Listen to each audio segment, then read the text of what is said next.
Live coverage of the Alabama Bass Trail is presented by AmFirst Credit Union and sponsored by Phoenix Boats, Landers McClarty Chevrolet, McGraw-Webb Chevrolet, Jax, Garmin, Rapala, VMC, Crush City, Pro Guide Batteries, Mountain Dew, American Bait Works, TH Marine, and FishAlabama.org.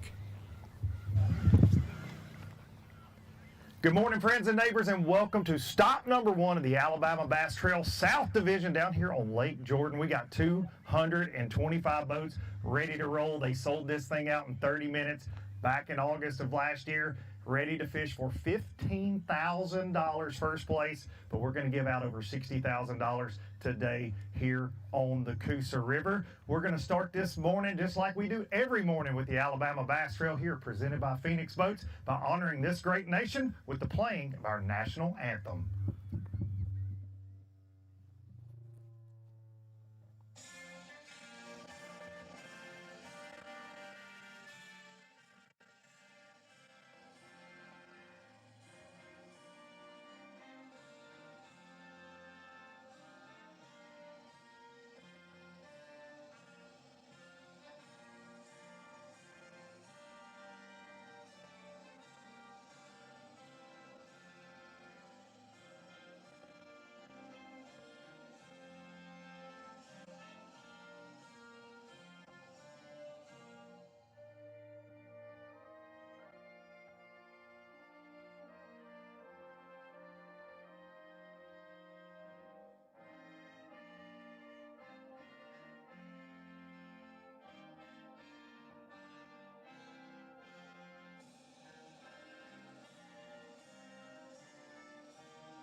Let's go bass fishing. All right, we're going to call out 225 boats. You guys idle by the pontoon right here. Do not get on pad because John and Miss Kay will yell at you. I might not, but I'm a little more stable than that. But we got camera gear. We got all kinds of things here on the pontoon, so be careful as you come by. Boat number one, Dale Brown and Gunner Brown. Good luck today, guys. Got boat number two, Alan Yarborough, Chance Perry. Got you guys. Be safe out there. Boat number three, Chad Ray, Todd Price.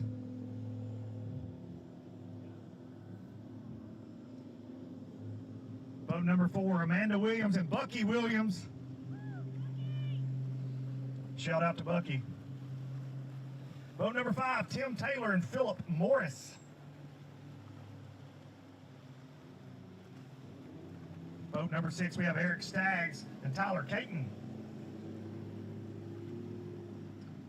Boat number seven, Jason Sapp and Wally Bell. Boat number eight, Stephen Navarre and Chris Heathcox. I probably butchered your name. I will do that with several here at the first tournament. I apologize in advance. Boat number nine, Jackie Price and Daryl Witherspoon. Got you guys. Be safe out there. Good luck. In boat number 10, we have the McCulloughs, Riley and Philip McCullough. Good luck today, fellas. Boat number 11, we have Jeff Morgan and Tim Bannigan. Good luck, guys. Boat number 12, the Kirks, Danny and Will Kirk. Got you guys. Guys, idle by before you get on pad and don't hit a seagull. They're everywhere this morning. Boat number 13, Bryant Holcomb and Wade Hornsby. Boat 14, we have Daniel Fogel and Chris Pearson. Boat number 15, the Kaylors, Joey and David Kaylor. Got you guys. Good luck out there today. Be safe. Frank Bradfield and Tyler Morgan going out boat 16. We have Kyle Searchard and Derek Benz in boat 17. Boat 18, Jace Thompson and Thomas Eden. Got you guys. Good luck today. Boat 19, Tim Windsor and Mike Smith. Boat number 20, Mike Altry and Mike Freeman. Good luck, guys. Boat number 21, Brent Cottle and Nick Robinson. Boat number 22, Gentry Gordy and Hunter Farish. Got you guys. Just out by the pontoon. Boat 23, Clay Harris and Joe Williams.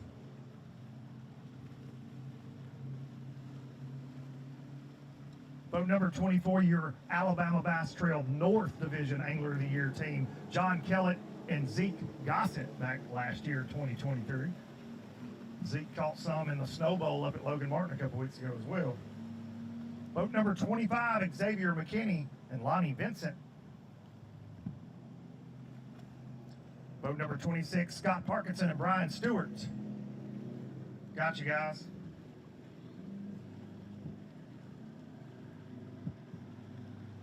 And boat 27, we got the Showers, Douglas and Joseph. Boat 28, Douglas Stevens and Jacob Wood. Got you guys. I'll be safe today. Bring us back some bass. Boat 29, Cody Williams and Jonathan Cohn. And boat 30, we got the Adams family, Justin and Jacob. Boat 31, Justin Coker and Evan Robbins.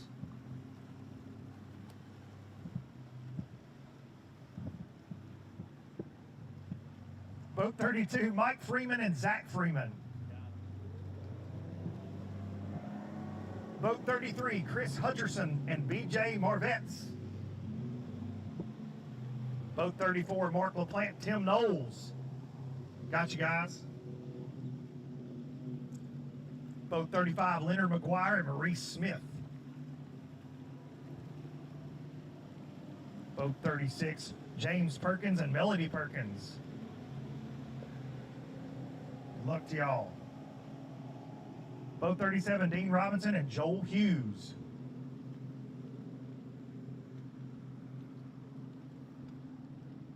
Boat 38, and always a threat on the Coosa River and everywhere else in Alabama, Nicholas Turner and Joe Lay. Number 39, David White and Hannah Peoples. Don't believe they're here this morning, so we're going to move on to boat number 40, Charles Beach and Chuck Beach Jr. Boat number 41, those Krausen boys, Colby and Cade.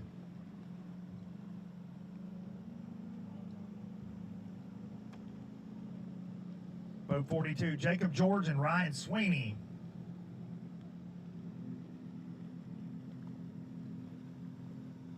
Boat 43, Daryl Eichner and Tammy Eichner. Got you guys. 44, Gage King and Wes King. Boat number 45, Robert Meadus and Carlton Alford. Boat number 46, William Nichols and Jake Young.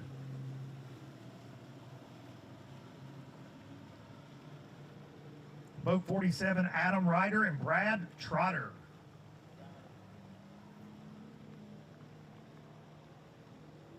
Thank y'all for not running us off the pontoon this morning. We appreciate that. Idle by and get on pad after you get past us. Y'all doing a good job with that.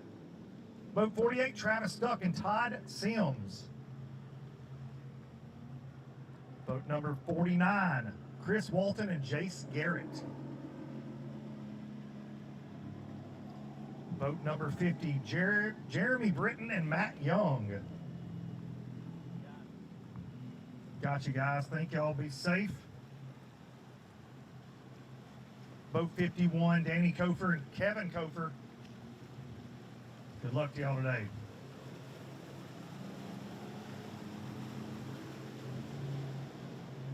Boat 52, Joey Davidson and Tullis Lanier.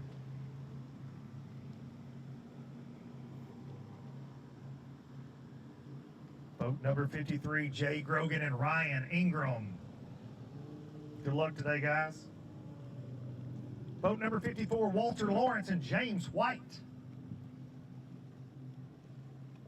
Boat number 55, Alan Martin and Langston Martin.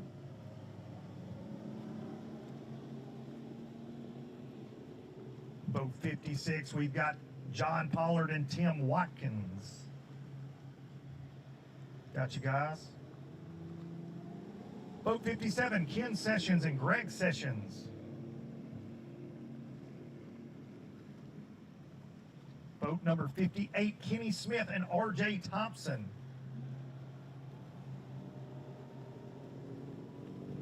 Boat 59, Charlie Williams and Michael Smith.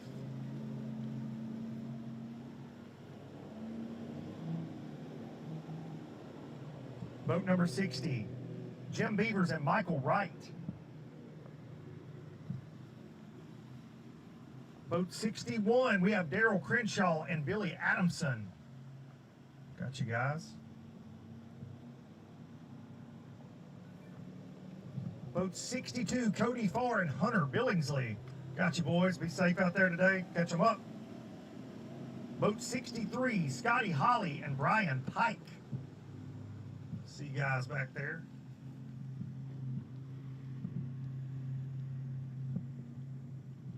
Moving on to boat 64, Danny Lavoie and Danny Smith.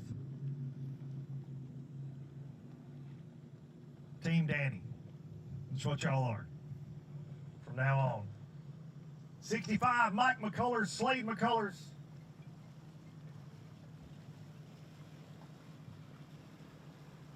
Boat number 66, Stuart Payne, Nicholas Bramble. Good luck, guys. Boat number 67, Skylar Sanders, Calvin Burton.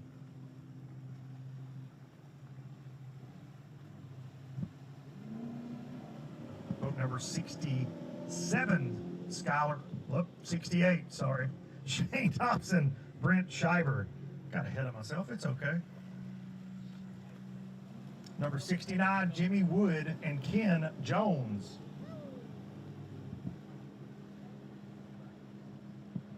Boat number 70, we have Foster Bradley and Nick Harris.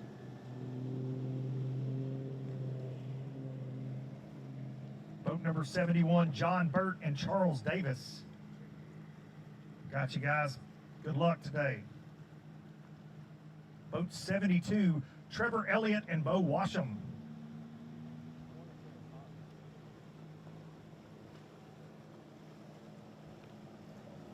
Boat 73, David Hutchins and Todd Spencer. Got you guys. 74, Chris Landers and Brad Pitts.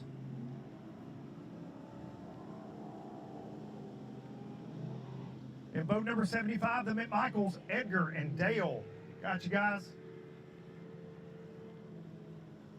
76, we have Brian Province and David Talley.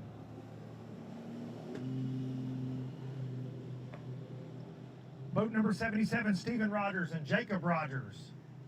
Got you guys. Good luck today. Boat number 78, Bo Terrell and Matthew Daniel. Got you guys.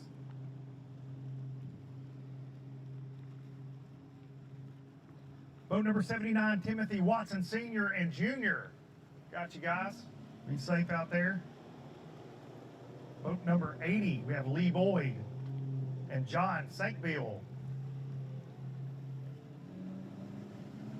Boat number 81, the Crittendens, Scott and Matthew.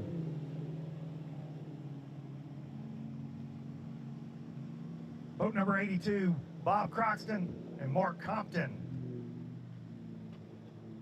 Good luck today, guys. Boat number 83, Rodney Grant and Charles Stevens.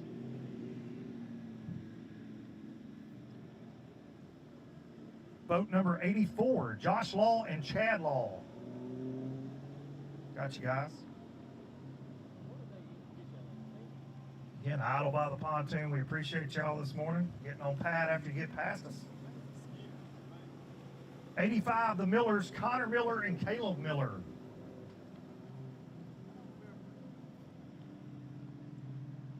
Boat number 86, Jeff Myers and John Melton.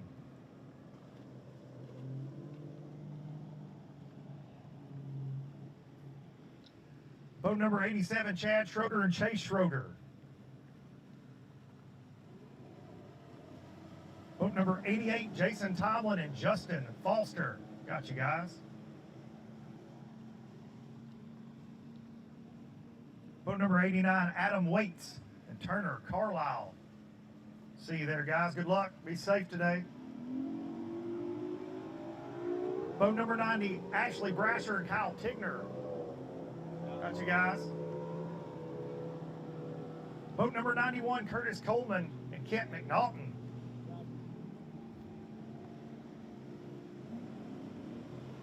Boat number 92, Garrett Gordy and Lisa Love. Good luck today, guys. Boat number 93, Victor Harper and Blake Harper.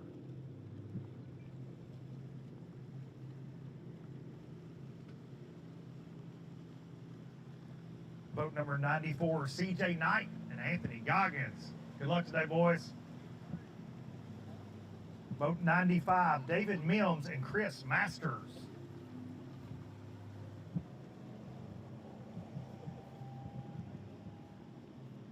Moving on to 96, David Pear and David Noakes.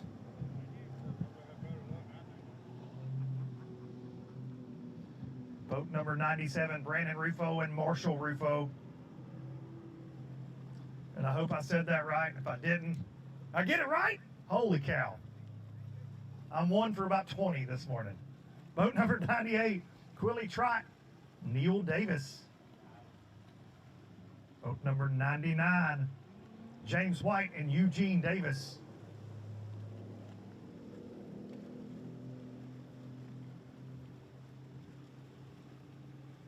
Going out, boat number 100, Michael Adams and Raymond Adams. Got you there, guys.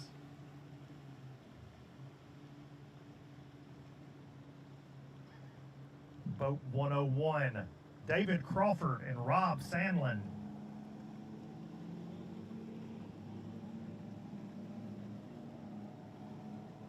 Boat number 102, David Ayers, Rob Randall Barnard. Did I get it?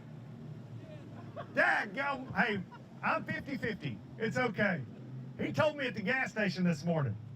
I promise I'm going to get it right. Good luck, guys. I butchered that at the ABT 100 and about 2 different ABTs last year, guys. So they have a reason to be mad at me. 103, Derek Hutchins and Jay Hutchins. Boat number 104, Jamie Lewis and Charlie Thomas. 105, Wesley McKellar and Adam Currington. Boat 106, J.D. Perez and Kevin Gibson. I like that. Somebody had an energy drink this morning.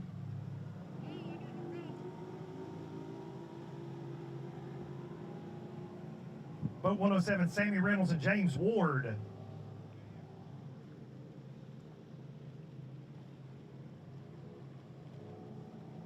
Boat number 108, the champ, Terry Tucker and Jeremy Green.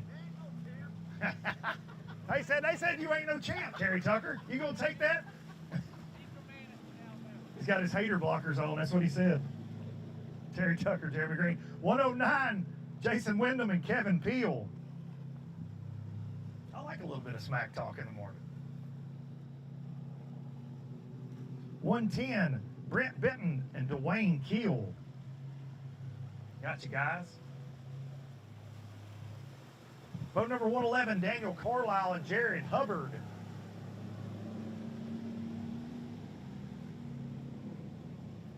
Boat number 112, we have Jody Fitz and Michael George.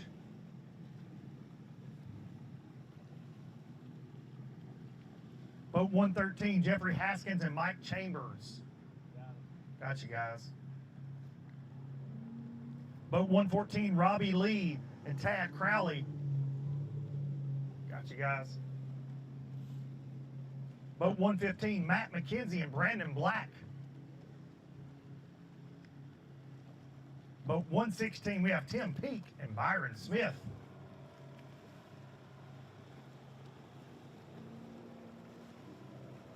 Boat 117, Gary Rogers and James Dermis.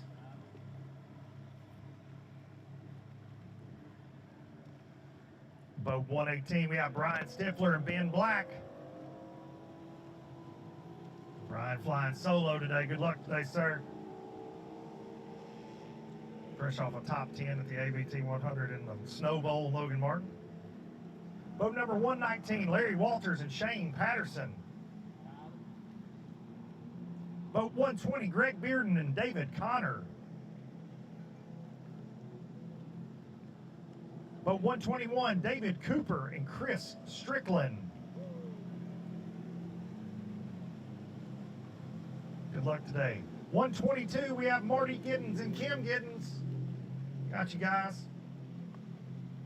Boat 123, Shane Horton and Brandon Horton.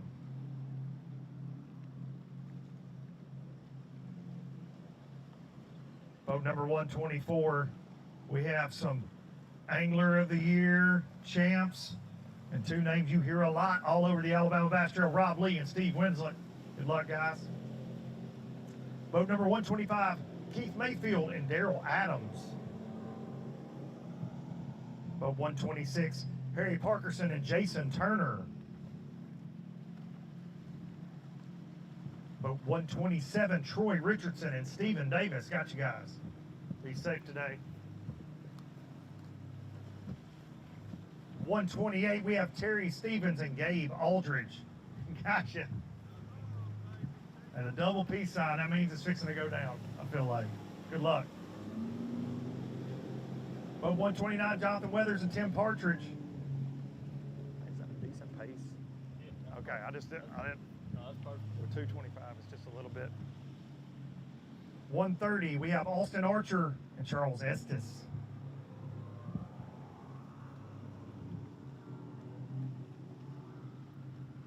Boat 131, Terry Coughlin and Ted Scoville. Got you guys.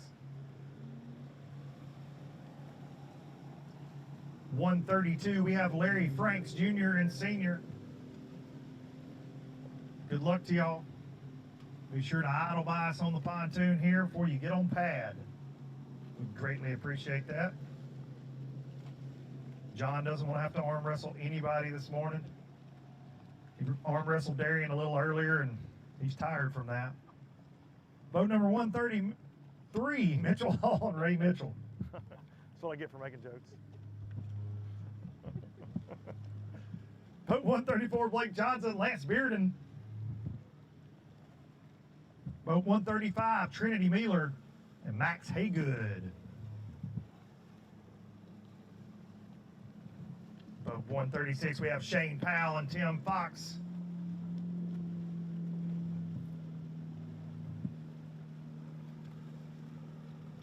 .137, James Scott and Kenny Carroll.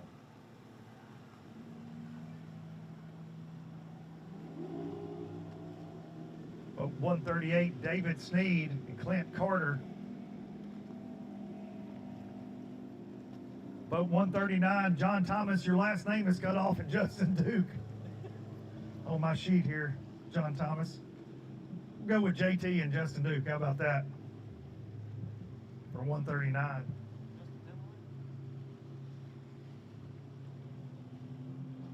Boat 140, Joey Adderhold, Tim Hatcher. Boat 141, Mark Cameron and Brian Belcher. Got you guys.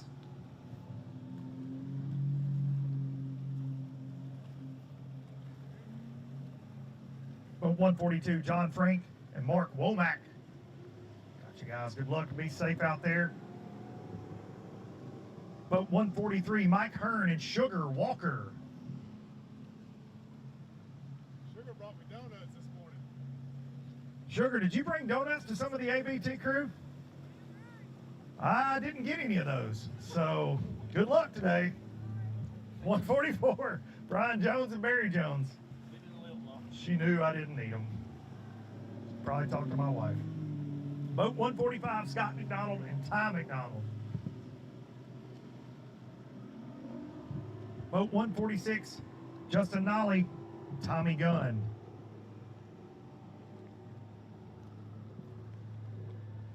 Boat 147, they never finish out of the top 10 in the Alabama Bass Trail Angler of the Year race. Chris Rutland, Kobe Carton.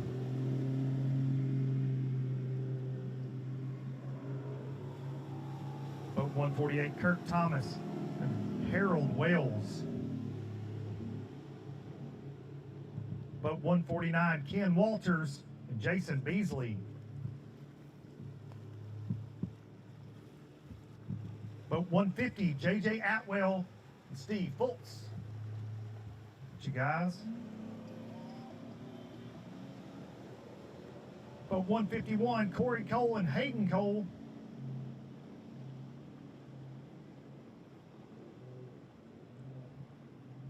Boat 152, Blake Davenport and Zach Lightsey.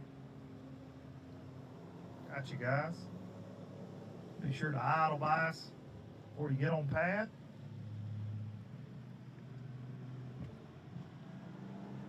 .153, Cullen Green and Dayton Green.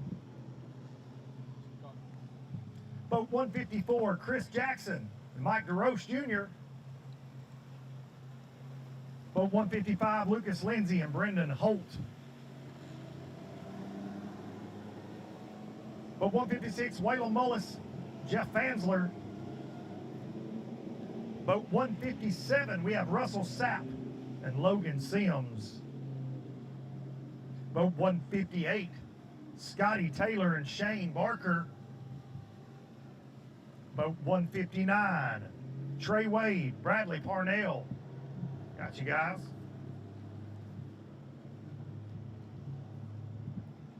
.160, we have Jeremy Smitherman, Timothy Hicks. Boat 161, Brady Bowden and Joseph Lacey. Boat 62, we have Larry Bullock and Dale Westmoreland. Got you guys. Idle by the pontoon here before you get on pad. Boat 163, Steve Fincher and Austin Rich. Got you guys. Boat 164, Patrick Graven and Lisa Evans. 165, we have Clay Jens and Ty Solis. Got you guys. 166, Matt McClung and Brian Acey. I'll probably butcher that. I apologize. I'll bring you a Mountain Dew to the weigh-in. 167, Clinton Nail and Kevin McCaleb. In boat 168, we have Eddie Rhodes and Dennis Butler. 169, Dylan Singleton and Brett Williams. Boat 170, Ty Story and Chuck Douglas. Boat 171, Shane Wallace and Anthony Coley. Boat 172, Brian Adamson and Ryan Lloyd. Be safe out there, guys. Good luck. Boat 173, Michael Cox and Colt Boyett. Boat 174, Trey Douse and Justin Douse.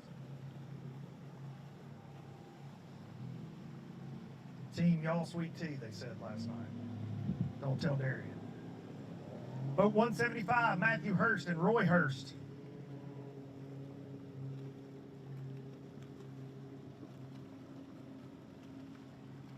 Boat 176, Nathaniel, your last name is cut off on my sheet, and Isaac Goggins Jr. Apologize, Nathaniel. Boat 177, Dustin McKinney, John Walker. Boat 178, James Pitts and Jonathan Marcus. Boat 179, Mike Scroggins and Terry Crabb. Boat 180, John Vike, Craig Hall. I feel like I did not nail that one at all. Boat number 181, Ricky Wagner and Jeff Adams.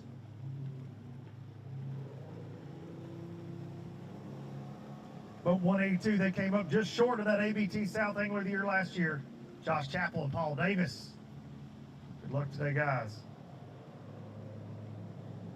Boat number 183, Jeffrey Fulgham and Jacob Fulgham.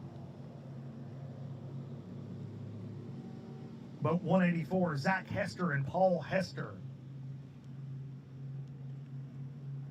Boat 185, Chance Gregory and Copeland Rosser. Boat 186, Mark Ammons and Terry Harris. Boat 187, Billy Lewis and Justin Kaiser.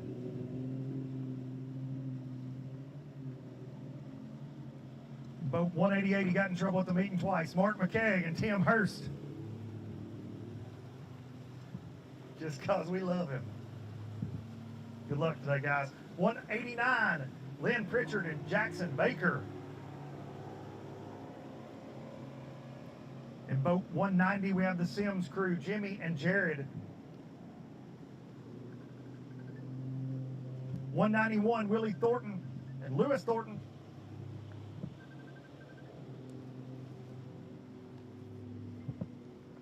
Boat 192, Rodney Airwood, Taylor Ellington.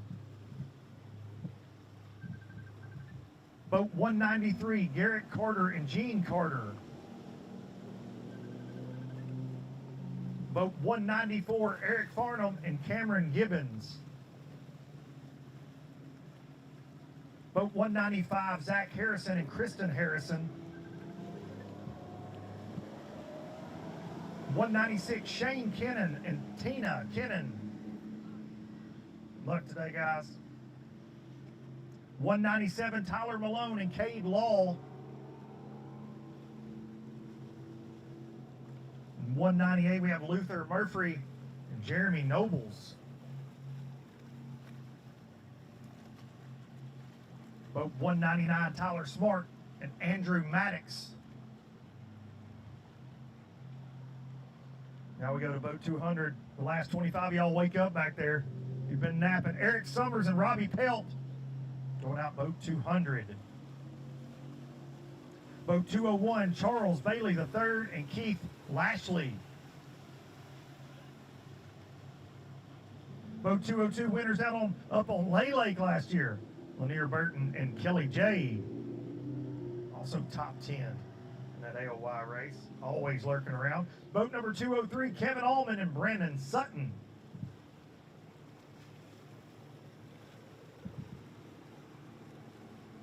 Boat number 204, John Brown and Trey Sorrells. 205, we have Ricky Dunn and Trent Davis.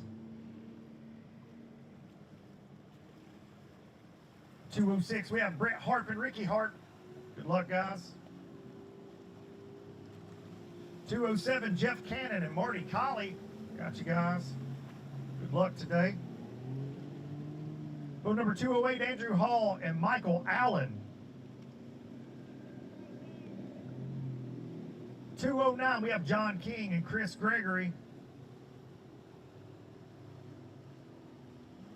210, Spencer Morris and James Morris. Good luck, guys. 211, Alex Pruitt and Calvin Reese. Got you, guys. Be safe out there today. Boat number 212, Justin Mott and Randall Hamilton. Got you, guys. Good luck today. Be safe. Boat 213, Aaron Smith, Scott DePriest. Boat 214, Jeff and Matt Ritchie. Got you there, guys. Be safe today. Boat 215, we have Jason Stevens and Jack White. Got you, guys.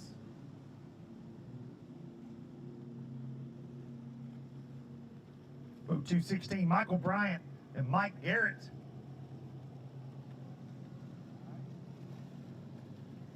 Boat 217, Charlie Cummings and Sammy Bailey. Boat 218, Hunter Davidson and Larry Davidson.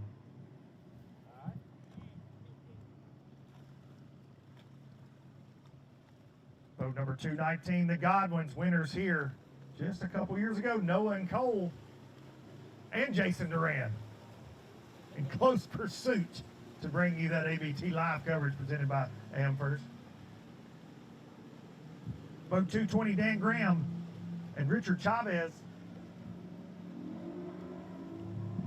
221, Brandon Jones, Jared Wilson. Boat 222, Mark Ivy and James Foley. Boat 223, we got the Jennings, Jeff and Mitchell. Got you guys. Boat 224, Tony Luke and Fred Dyer. Patiently waiting all the way in 225, Matt and Bill Maddox. Everybody be safe out there. Bring us some bass back this afternoon so John and I don't have to pick on you. Good luck to everybody. I feel like I was slow. Like, isn't it slow, then fast, and slow, then fast? It's the story of my life, I feel like, maybe.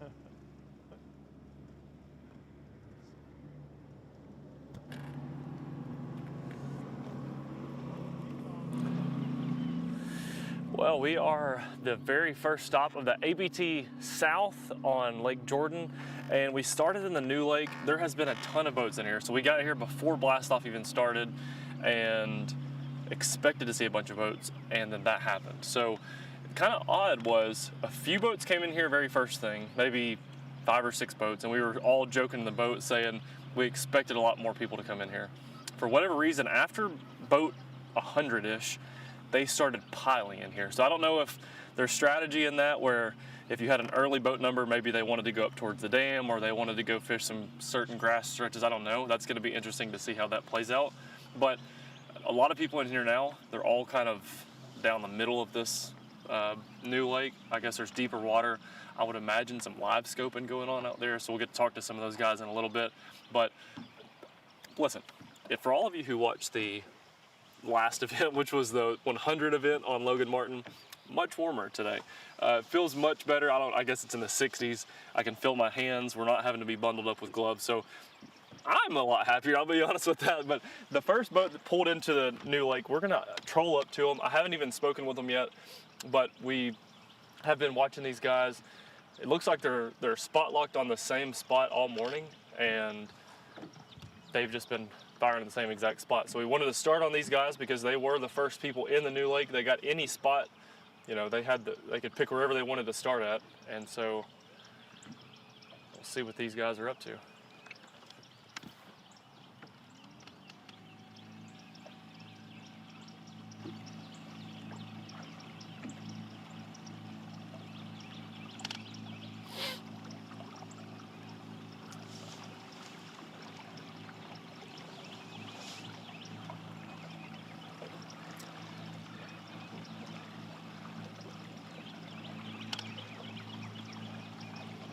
For all of our Facebook and YouTube, wherever you're watching live at this morning, obviously we're on Lake Jordan. Lake Jordan is a much smaller body of water than the last event that we were on. One of the smaller, I think it could be the smallest lake that we fished in the ABT, which is going to be cool because today we'll be able to get to a lot of different anglers. So if you have anyone that you'd like for us to go and try to find today, it'll be a little bit easier to do that. I'm not guaranteeing that we can, but it's easier to do that here. So make sure you drop in the comments. If you're watching and you've got someone specific that you'd like us to try and cover today, drop their names down in the comments. If you've got their boat number, that would help us out too. But we can do that part if you don't have their boat number. But it's gonna be a really good fishing day. Hopefully a lot of people are catching fish. The dock talk is that 20 pounds sounds like it's easy for whatever, I don't know if people are big eyeing fish or what, but it sounds like 20 pounds is easy or not as difficult as other times of the year. So it's gonna be interesting. I've heard the number 23 pounds and 24 pounds. I've heard that number a couple times. So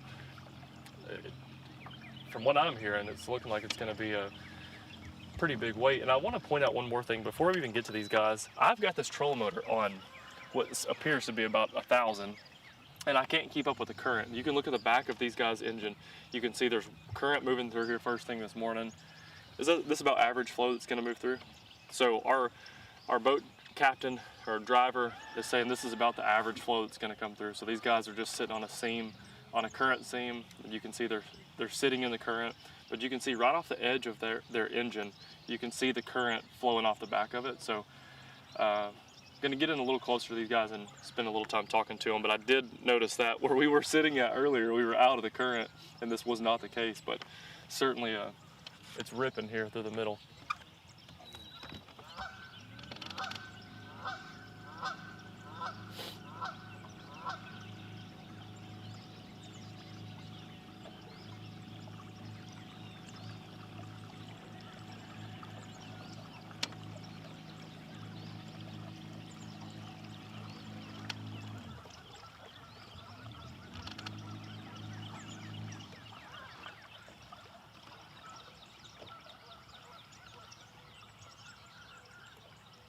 We got a bite. Swing and a miss. I hope that doesn't mean we brought bad luck. Make it look good for the camera. That's about all I can do. What boat number are you? Boat number 10. Boat number 10. We know y'all are the first boats in here. We were just talking about that on live. So y'all got first pick at any spot you wanted to. You've been spot locked right here all morning. Have y'all caught any yet? We done some free fishing at some more better spots that we found. We hadn't caught anything yet. Yeah. Had a few hits here and there, but we ain't had no luck. He already broke one off. Oh boy. And he's got a swing and a miss right there. So, hey, maybe we're bringing good luck though. Hey, maybe. We didn't think they were going to be pulling this much water. They're pulling it, huh? We haven't been catching anything here when they're pulling it hard like this. Gotcha. Still, you can catch a few. Gotcha. We ain't sure they're gonna, we can make them bite when they're pulling it hard. Who knows? Huh? You spot like that? Yeah, I guess.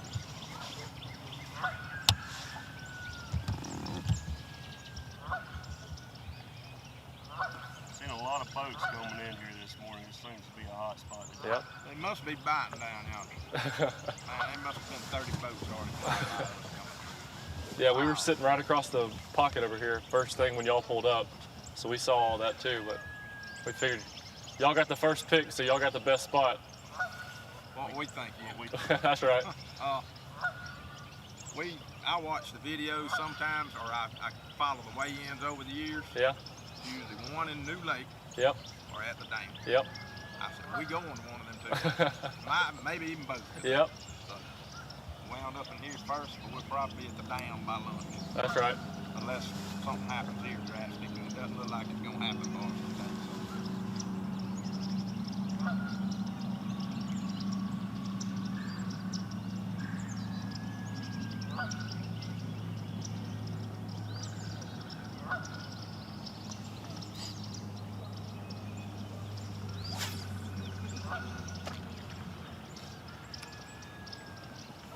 See this on Navionics. Coming in here is a little gut that kind of goes back. It's one of the very few oddities on this channel. Sure. And we think they get up in the little nook where it gets a little deeper back that way. Could be a current. There's some fish here sometimes. Yeah. We don't know that for sure though. We ain't got the old live scoper like a lot of these folks. Yep. We just gotta hope something's down there. You know, we can't see nothing. As far as fish goes.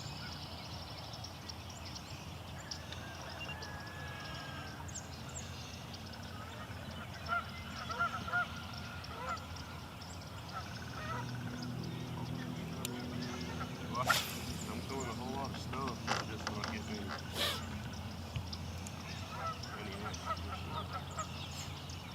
Looks like we're gonna be at our backup spot pretty quick. This doesn't improve.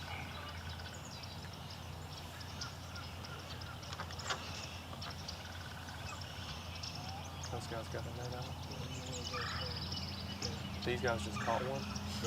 So there's a lot of fish catching going on around. I've seen, well, as we're sitting on these guys, there's some other stuff happening. And one of the cool things, I'm not I'm not from this lake, so it's cool to observe, but it looks like there's a bunch of different kinds of fishing going on, which is going to be interesting today too, to see how that plays out. We heard a lot of guys were going to be starting in the grass or around the grass. These guys are fishing a current, which they said kind of seems like an eddy. You got guys out in the dead middle, and I'm just watched these guys set the hook and put one in the boat. I'm going to try and get over there while we're on live, get just right over to these guys, little ways. But I think that's one of the most fun things about my job now is you get to see all this happen. You don't have to think about it as the fisherman and make those decisions. You get to see how it all plays out. And I've got Luke Duncan in one ear, and I've got Jason in the other ear. And so they're all running around and doing similar things, trying to find guys that are catching them. And Luke was able to talk to a bunch of people this morning. I saw him talking. Luke never stops talking ever. And this morning he was talking to everybody, and it seems like there's several different patterns going on. So, yeah, I think you can. Got a lot of current here. There's a boat over too. Okay, we're gonna idle over, but I did want to also give a shout out to Luke Duncan. It's not his birthday, but he's getting old. I just wanted to give him that shout out. It is not his birthday, but he is old.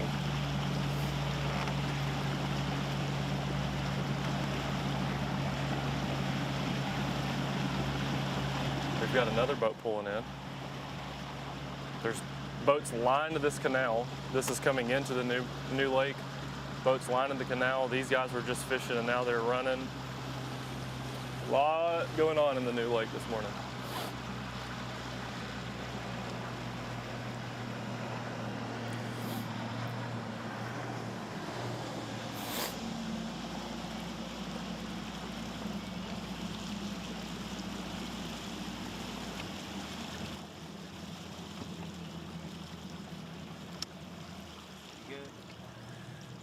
All right, so we're gonna idle up or troll up to these guys. Sounds like Jason's on some folks too, but these guys just set the hook. I'll ask these guys a quick question and then we'll run to Jason. But guys, we just saw you set the hook from across the pocket. We just saw you set the hook from across the pocket. What was it? £1.5 spot. We got Justin Dowse. What boat number are you? 170. 171 or 174? 174. The man, Justin Dowse, chartreuse spinnerbait. All chartreuse too. He wanted to make sure that was accounted for, as it is all chartreuse. I think he said all chartreuse baby, and winked when he said it. He winked when he said even the wire chartreuse. The wire, the head, the eyes, all chartreuse. Well, we've got several people on live right now. What practice-wise, some stuff going on? You think it's going to be a big day?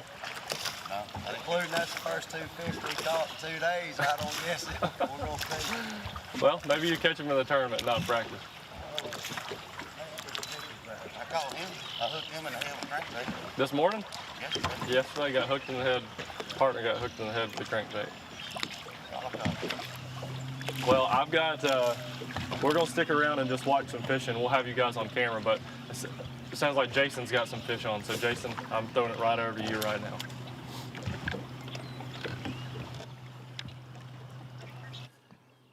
All right, here we go. Perfect timing. Just like it should happen, boat number 219, Noah and Cole Godwin. We made a little quick run up the lake. What's unique about these guys is important for us to be on them today is the last time we were here, they won. It was their second year of fishing the ABT. They won this event, which was the first event that year. They also won the last event of that year. So these are two-time winners, Noah and Cole Godwin, the brothers.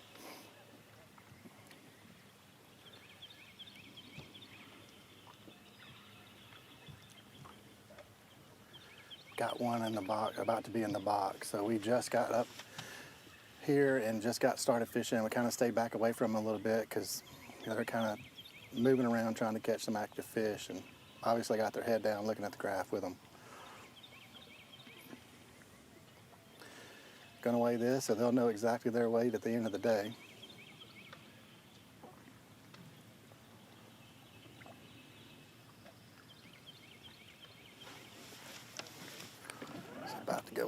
box there. I know you can't see him because of the motor, but he's putting it in the box right now.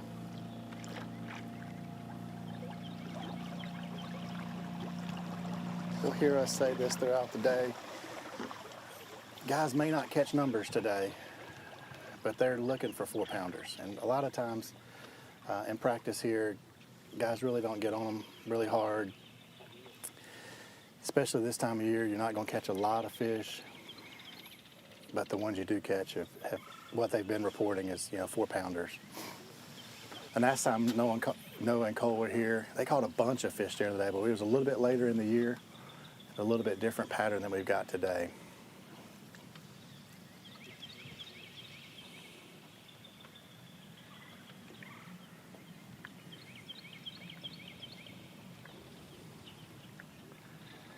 I'm gonna try to scoot over to the center of the river here so maybe we can see a little better.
So back when we were here in 2020, Noah and Cole caught a lot of fish that day. Really had a good day, and they caught 20 pounds and 33 ounces. So it was a really, really good day for them. These guys really fish a lot. They're on the water all the time. If you, oh, here comes another fish.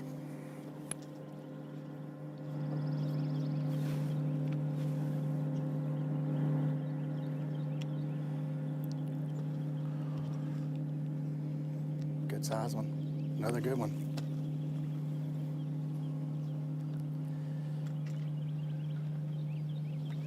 Yep.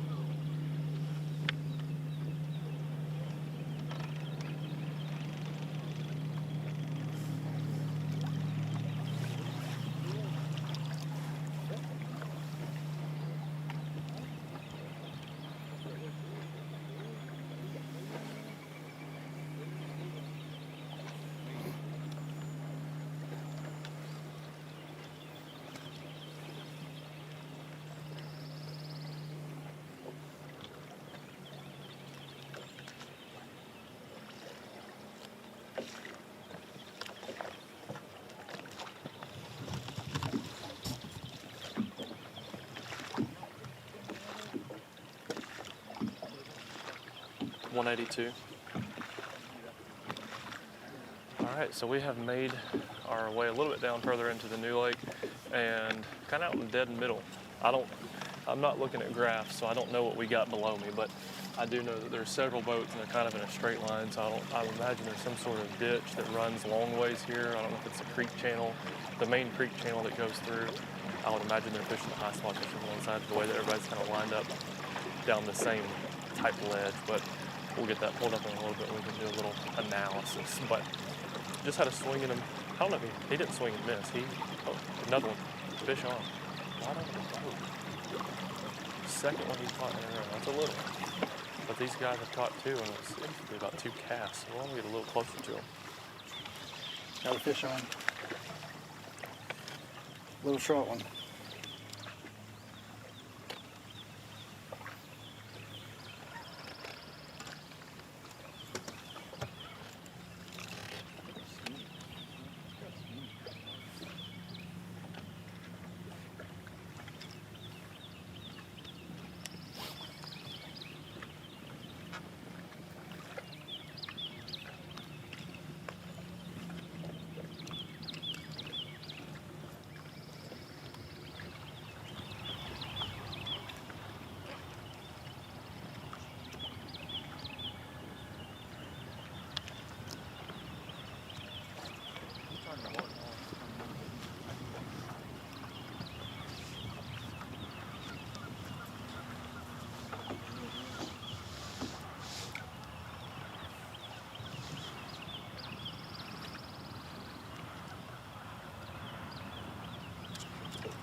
So Darian's down in New Lake, which is a total different style of fishing than what we're, oh, another fish. Oh, I missed it. Total different style of fishing than what we're doing here. Darian's kind of more in a big lake, where we're in really the river, you would say. You know, it's still Jordan Lake, but it's kind of up in the river. The fish here are really, really current driven. I think I looked earlier, they're going to pull about 1 turbine all day today, so that'll keep these guys an opportunity to have some current. These fish like the current. Spotted bass want to be in the current, be around the current to catch the bait coming by. So total 2 different styles of fishing on the screen right now. There's another swing and a miss.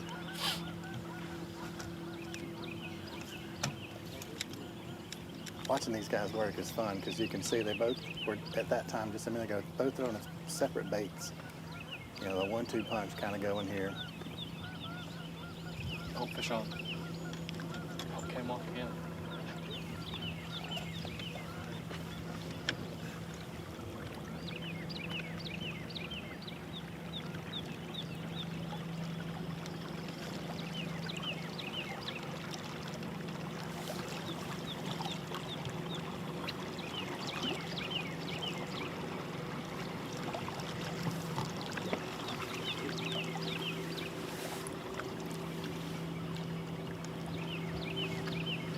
So if you're just tuning in, let's take a look back at what these guys have already done this morning. Let's look at these fish catches. They've got 3 fishes already. So here comes that first one straight into the net. I know we weren't up really close on it, but it gave you an opportunity to see that these guys are already catching fish.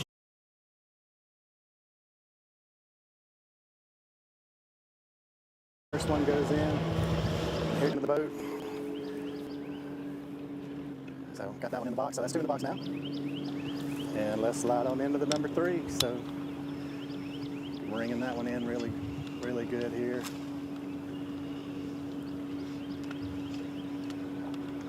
So the Godwin brothers have got 3 in the box already this morning. 2-time ABT winners in the same year, 2020. So the guys are definitely a team to watch here today, and that's why we're on them. So they did catch a little white bass while we were here just a second ago, so still around active fish. While we were in the replay there, they did have a white bass catch, which that's not what we're looking for today. We're looking for those big spotted bass and big largemouth bass today.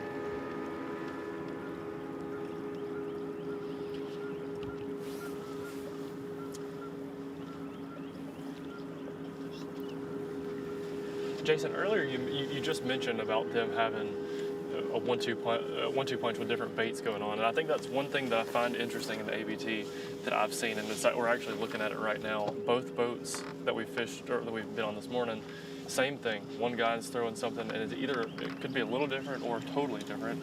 When we pulled up on these guys, I think one was throwing a bigger crankbait, and the other was throwing a dragging something much slower. But it seems like the teams that I've paid close attention to that are catching fish, oftentimes that's what's going on.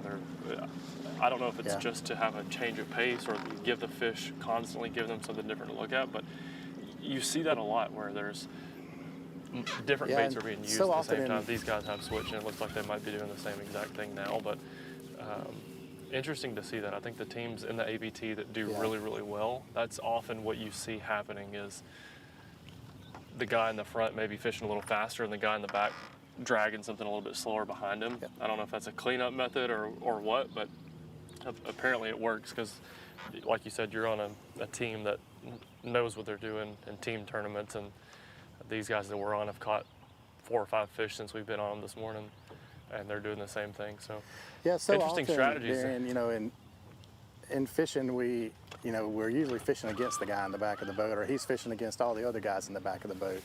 We're trying to front end them or whatever and trying to protect them. But in team fishing, when the guys learn to really work together, that's what makes a big difference. Like fishing a follow-up bait or fishing something totally different sometimes can really get a strike. Now they both have picked up the same bait right now, but they're really jumping back and forth between a couple different baits. As they look at them on live scope and see the active bait moving, they turn right around and swap. So it's really hard to be able to not fish against each other because the competition's there, but got another good fish right here, really good fish right here. It's a white bass.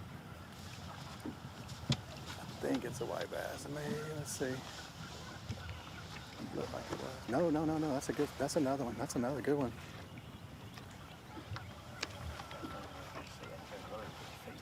It's gonna be a little, we don't probably want to call that one out later today, but it gets us 4 in the box.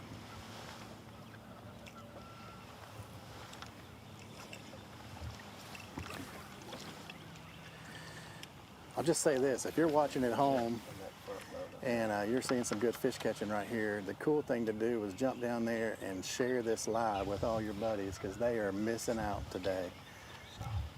Be sure to get them because we're going to stay with these guys as long as we need to, and we're going to be on live for about 4 hours today. So go ahead and hit that share button and get this live shared out to all your friends.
So one thing I'm noticing in this new lake this morning is the majority of boats, almost all of them that I can see, they're close to current.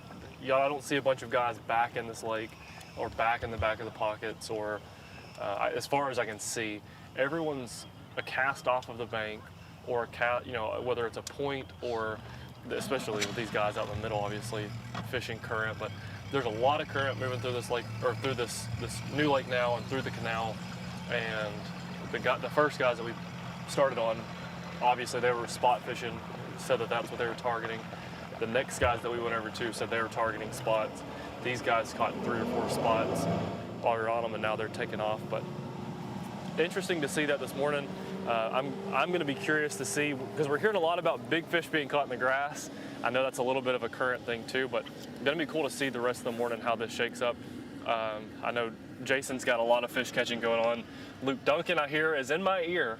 I hear the chatter. I don't know if he's on someone yet, but Luke is going to be running around too. So it's going to be interesting to see 3 different points of view all over this lake this morning, and I'm excited. They're talking about catching 3 and 4. I heard several people say I caught a bunch of 4-pounders in practice. If you say you caught a bunch of 4-pounders in practice, and that's only the couple people that you talk to, this could be one of those really, really big weight tournaments that we've seen on Jordan before, and you hear about them early in the year. That's one of those, like if you're on Facebook early in the year on Jordan, you see these big spots, you see huge stringers, guys like Dustin Connell in the wintertime. He'll just pop up on this lake and you'll see him with some giant spots. So hopefully that's going to be what happens today. We're going to jump to a commercial. I'm going to go chase a couple of these guys down, and we're going to get set up on new boats. So when we jump back onto live, we'll have new coverage. Remember, if you have anybody that you'd like us to go cover this morning, please drop them down in the comments, and we'll try to go find them if we can today. And yeah, we'll see you guys after this short commercial break. All right, you hang in right there. If you're at the house right now watching along, so we're going to take just a little bit of a break to get them from some of our sponsors. We'll be right back in just a few minutes to see some more fish catching from the Godwin brothers. The Alabama Bass Trail is brought to you by Phoenix Boats, Landers McClarty Chevrolet, McGraw-Webb Chevrolet, and by Academy Sports and Outdoors. At Phoenix Boats, our passion for fishing is obvious. Whether it's a pro event or fishing with our family and friends, we truly love the sport of fishing. That's why our goal is to make every single Phoenix boat that goes out the door the best fishing platform it can be in both design and construction. We love to fish as much as anyone, and we believe it shows in every boat we build. Phoenix Boats, built by anglers for anglers. It's that time of year. The Landers McClarty Chevrolet Red Tag event is on. We're talking $15,000 off select new Silverado 1500s. That's a holiday savings extravaganza. The 2024 Equinox is here. It's easy on the gas, easy on the eyes, and easy on the payments too. As low as $196 a month for a brand new 2024 Equinox. It's the Landers McClarty Chevrolet Red Tag event, saving you a whole lot of green. Only at the big store on University Drive in Huntsville. Welcome to Minnow King. How can I help you? Everything looks good. I'm friggin' starving, man. Been spawning all morning. Ugh, TMI, bro. What do you want? I'll take a Crush City freeloader and gizzard shad. Anything to drink. Water. Pull ahead, please. Welcome to Minnow King. We're gonna have what he's had. Yeah, throw me in a Ned BLT, too. Pull ahead, please. Calm down. Quit feeding so much. Oh, yeah, man, I'm trying to, man. If you overfeed him, he's gonna hide under a log. The perfect checking account doesn't exist. Not at a bank, that is. So why do you keep looking there? At AmFirst, you can get no minimum balance or monthly fees, an instant issue debit card, and free checks with unlimited check writing. But who doesn't want more? Like a rewards program you'll actually use, and convenient digital tools that make it easy to manage your account from anywhere. Now you could try and find that at a bank, or you could save yourself the trouble by checking with us. Stetson Blaylock, Todd Auten, Hank Fury, let's go! Garmin Live Scope, I tell you right now, if you don't have it, you are behind. It's just wild. It's like a video game. If you do not have that Garmin Live Scope, you are definitely missing out. Bassmaster Classic Champion!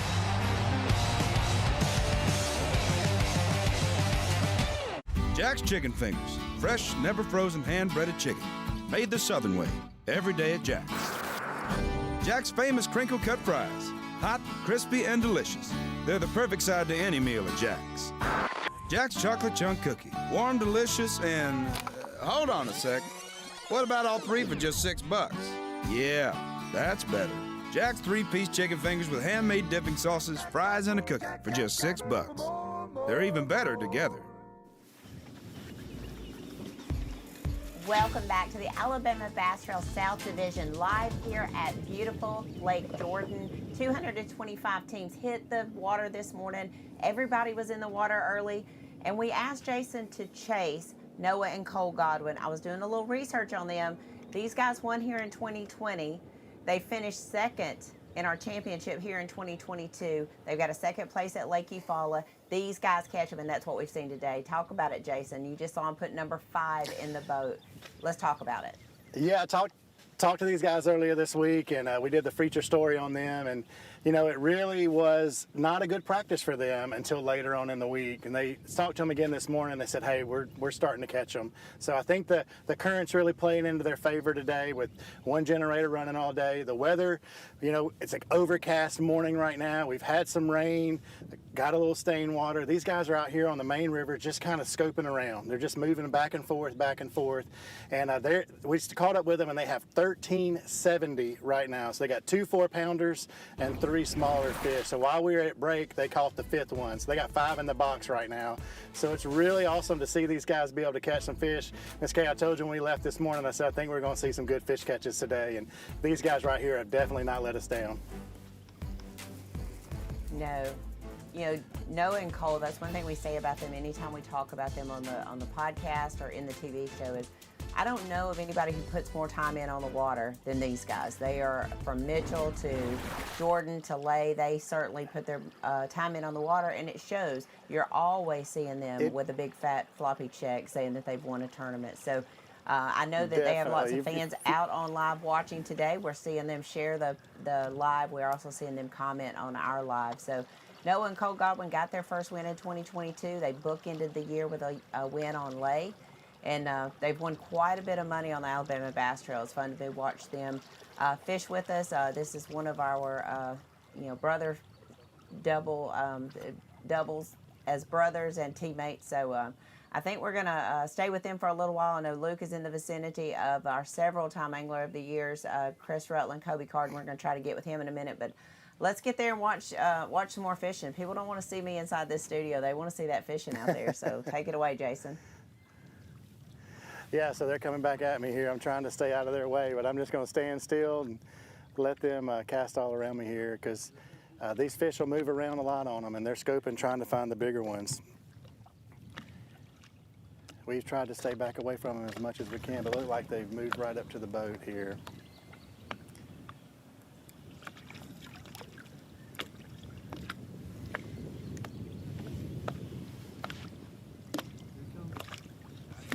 There we go.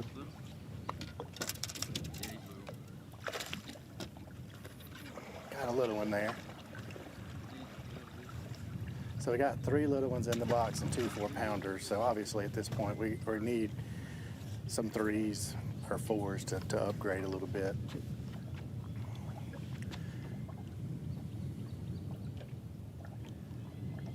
Just watching them work together is, you can tell that they spent a lot of time on the water together.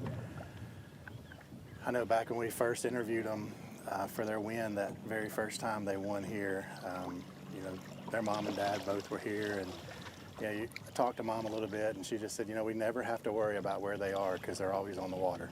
Even that was when they were 19 and 17 back in the day. So they've definitely grown up since then and still fishing and still working together as brothers.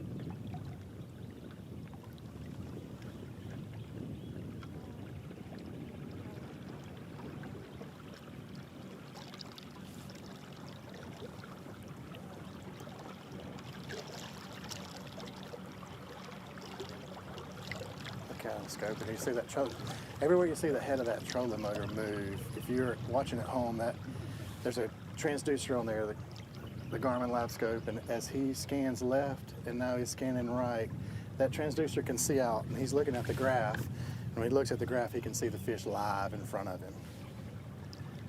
So what they'll do is they're kind of just holding their cast right now until they find the fish, and then they're going to straight up cast right on top of them.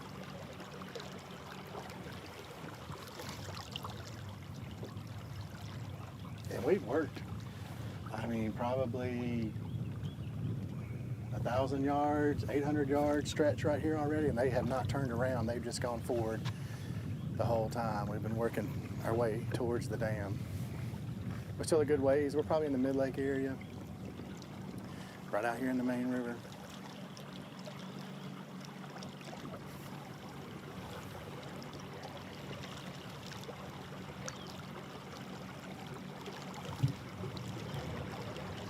They've got overcast conditions, the water temps at 49 degrees.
Well, let's bring in the voice of the Alabama Bass Trail, Mr. Luke Duncan. Luke, where you been, bud? Shakers here on the Coosa River. Jason, some of these fish river rats running gun. And we've been trying to run down one of the best to ever do it, one of the best teams here, Kobe Carton and Chris Rutland. We just caught up with them, and they're doing that shallow water game this morning. They got 3 in the box, moving quick. Oh. And kind of fishing like you would expect. You know, doing a little bit of largemouth so far this morning. Yeah, we got some swimming jigging going on right now, which is what I would expect from these two. But they are not letting any moss grow between their foot and the trolling motor pedal or that hot foot this morning. They're running around.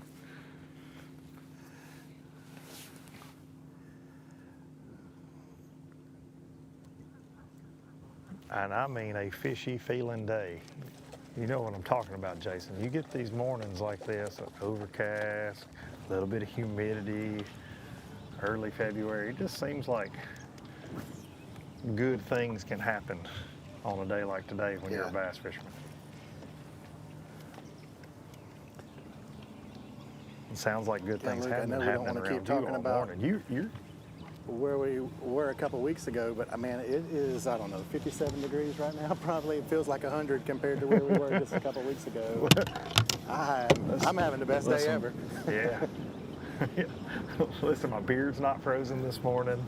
I can move around. I don't have all those layers on. Yeah, the ABT South got it figured out, weather-wise so far. Well, stay south. Yeah, right. Yeah. So, yeah, these guys have been catching them this morning. You know, it's been fun to watch. They're just scoping around out here in the main channel, just looking for the big ones. And they've got 2 4s and a couple little ones, a little over 13 pounds right now, which is a good way to go this early in the morning for these guys for sure. I always say that's laying that foundation, right? You get off to that kind of start, it makes the rest of the day just a bonus at times. And those young men know what they're doing.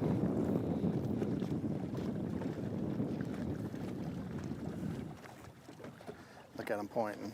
If you're watching online right now, they scoped over, marked the fish, and then made the cast.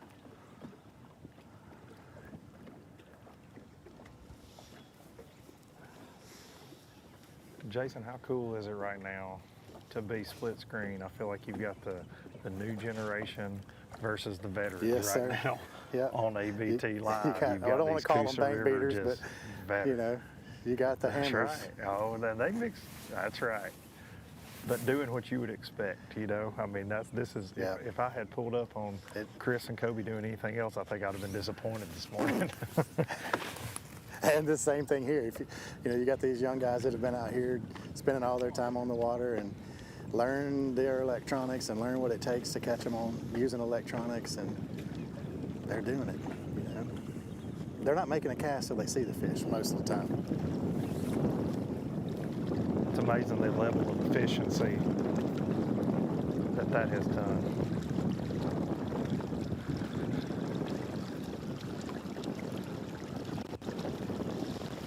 Looks like Chris and Kobe are going to roll again.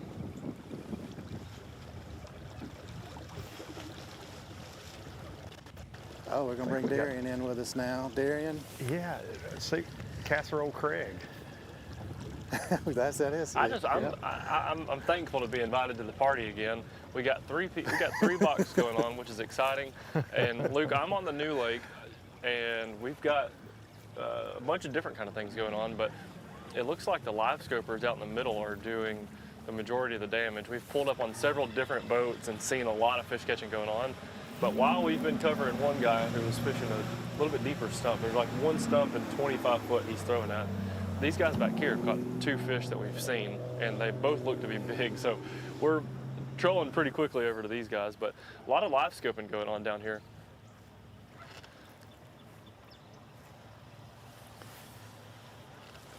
Darren, the guys catching, what are they catching back there? Are they catching largemouth end spots, kind of mixing it up, or what's the plan back there? Well, to me, it looks like they've all been catching spots. These guys are throwing in a Carolina rig, and both of them are Carolina rigging. Oh, wow. As soon as I get up to these guys, I'm gonna ask what boat number they are, and we spotted them. Total different approach with the Carolina rig back in there. Y'all started setting the hook, so the camera's following. What boat number are you? 74. 74. We've seen you catch 2. Y'all got any more? Yeah, we got 5 for a little over 11. 5 for a little over 11. And look, I'm not going to say that he's sandbagging us, but I saw that last one they caught from way back there, and it looked bigger than it could add up to 11. I think these guys probably got more weight than they're saying. That's my guess. I don't know.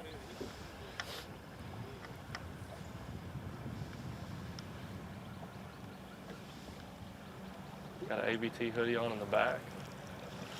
Both of them dragging. Ball and chain, old school. Spot locked and just dialed in. I thought they were live scoping, watching their baits, but they're not. Old school dragon. This is the third boat this morning that we pulled up on that is Carolina rigging, and I also heard more conversation about Carolina rigging. This must be a Carolina rigging area of the lake. I don't know if it's a coincidence or not, but I was used to seeing, or you expect to be seeing, a bunch of forward-facing sonar little baits, little shad stuff, and we've been seeing a bunch of dragon going on this morning. We'll get to ask these guys if the fish are on the bottom or if this is just their fishing history. They know it works here. I bet they don't want us to see their bait.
While we're waiting on these guys to set the hook, which hopefully will happen pretty soon, I did want to say the last time that we did live on Facebook and YouTube, it broke the records for the amount of views and shares and just a lot of engagement happening on social media. So if you're watching back home this morning and you're not getting a fish today, all the comments and the shares, all of that stuff really helps our pages grow. It gets more views for all of our pages. We appreciate all of them. So if you don't mind, drop in some comments down below. And if you can share this video, it'll let more people see it. And that's our goal, and honestly, that's my job, is to get more people to watch the show and really good fish catching going on. So we appreciate you if you are tuned in, and if you don't mind, share the video so other people can see it. We would definitely appreciate it. And I think this is going to be one of those days where you're going to see a lot of fish catching. I know that I've already seen probably 15 fish get caught today. Some of them been on camera, some of them haven't. But we appreciate everyone joining in, and let's see what these guys have got going on.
Guys, I just ran into Brian Stifler. He's flying solo today.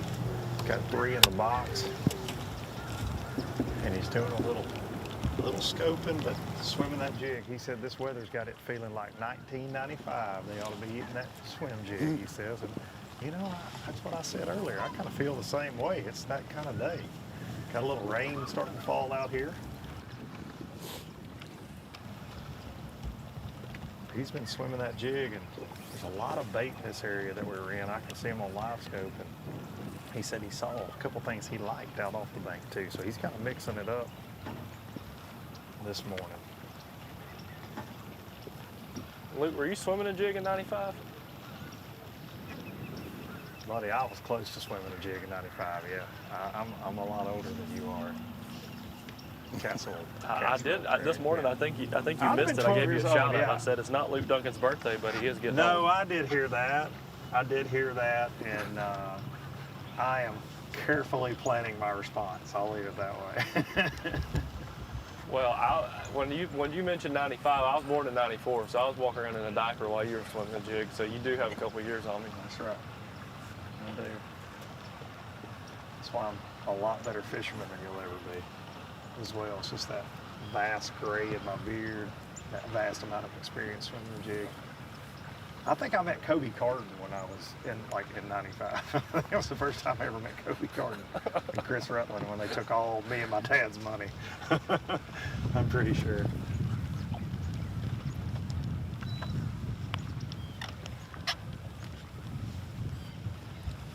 I do want to see Juanita swim jig though this morning.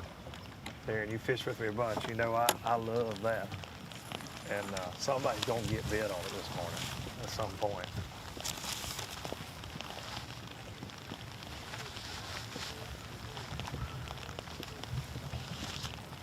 Darren, I'm just disappointed that you haven't busted out the Casserole Craig's breakfast dish of the day so far segment. Well, that's a segment I'm saving for a little bit later on. There's too many fish catching going on right now, but I do have something up my sleeve. Yeah, I was expecting a hot plate or something today. Yeah, what's the deal? Breakfast was just bacon. I mean, he'd be frying bacon and eggs on the back deck.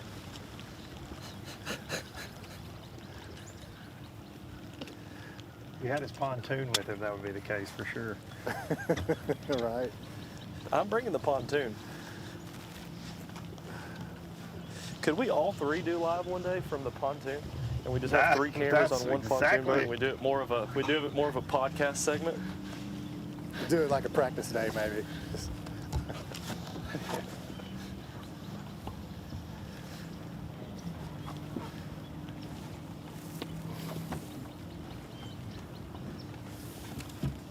I'm just glad we're seeing water temps in the 50s. From the last time we were together, it was like 38 to 41 everywhere I was at. So air temp, water temp a lot better today than at the 100.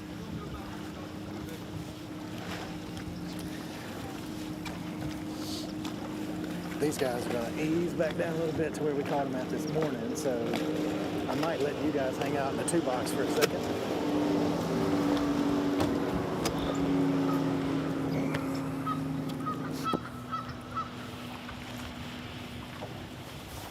Darian, I heard you say earlier that you were struggling to keep up with a couple of anglers on the trolling motor, and that's been the case for me this morning. Everybody's got a plan, and it's to stand on the trolling motor pedal, whether they're shallow or scoping. Well, mine was, we were out of the current, and as soon as I slid over into the main channel, I just didn't realize how fast the current was moving. Mine was based off the amount of current in the new lake. Oh, I got you. We were right at the mouth, and that canal, we're like right where the canal dumps into that new lake, and the current was smoking this morning. It was much faster than I thought it was going to be. I just didn't see it when we were kind of sitting there, but everyone that's catching them is, pointed nose in the direction of the current, spot locked, and I'm seeing a lot more. Honestly, the guys aren't even really looking down at the graph a ton. They're really just fishing old school, dragging. The majority of the guys that we've seen are dragging. We did stop on one boat who was actually looking at the fish, looking at his bait, but.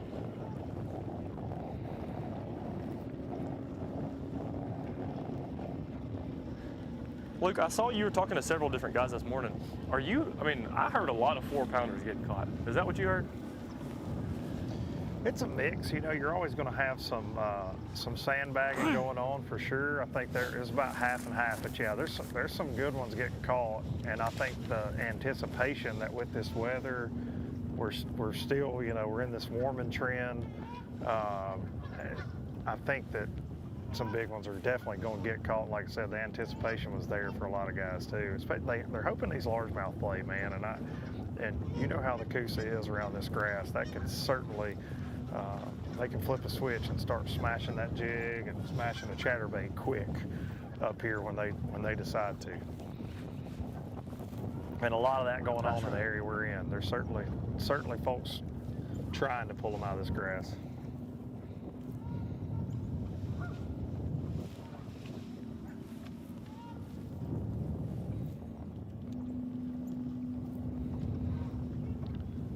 A lot of swim jigging, a lot of flipping going on. We got Brian Stifler here with 3 in the box.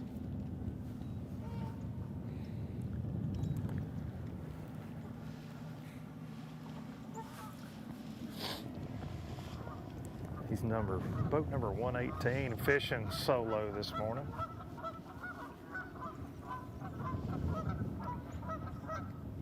All right, Luke, got a question for you. You weighed 20 pounds in this tournament. Would you rather catch 20 pounds of largemouth on a swim jig or 20 pounds of fat Coosa River spots that drag you around the boat pulling on a jig, just thumping it old school? That's a loaded question. I feel like you're going to offend fish and people either way. Because you're going to offend the crowd either way. Yeah, either way. Here's what I would say. Don't play it in the middle. Don't play this in the middle. No. Here's what I'm going to say. If you catch 20 pounds of either one, you got a real good chance at winning one of those first $15,000 checks that Miss K is going to hand out this afternoon. So I'd say whichever gets it done. But I do like me some 65-pound braid in that swim jig bite. I do like that. If I had I think for the most fun way to catch one, watching one eat that swim jig is way up there. Yeah, I agree with that.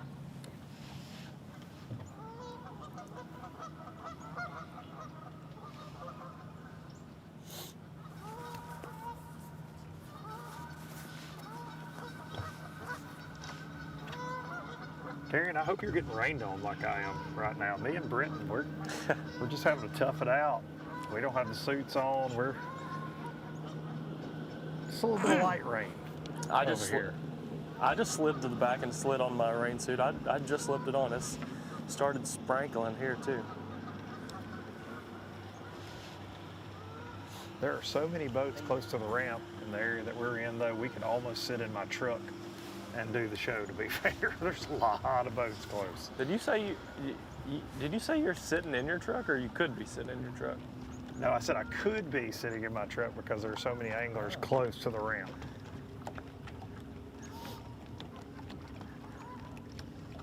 We should do a segment from the truck at Gunnersville when they're fishing the causeways. Me and you should just do a truck segment and sit in the back and just roll around the causeways and shoot them from the truck. There's nothing but Jack's biscuits in the truck. Yeah. We've got boats everywhere. So now I'm trolling down. We've got maybe a 80 yards or so, 100 yard stretch, but we've got several different kind of fishing going on. These guys look like they might be swimming a jig, and I'm anxious to see what's going on over here because there's some swim jiggy looking grass. First time we've been to the bank yet all morning, and if you have been watching Kobe Carden swim a jig this morning, I bet that this looks swim jiggy.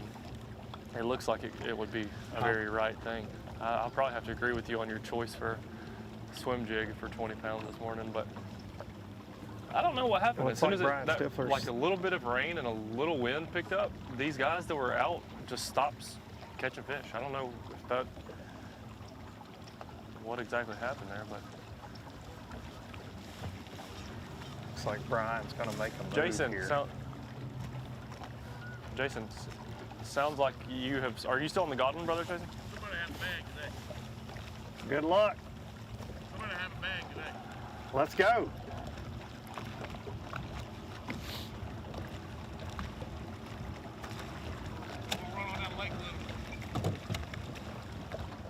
We'll see you in a little bit. Brian Stifler's fixing to roll out. Stay dry. Brian So says Luke Duncan's he's gonna making have a bag sounds like today. he's making a feeling it. run. Oh.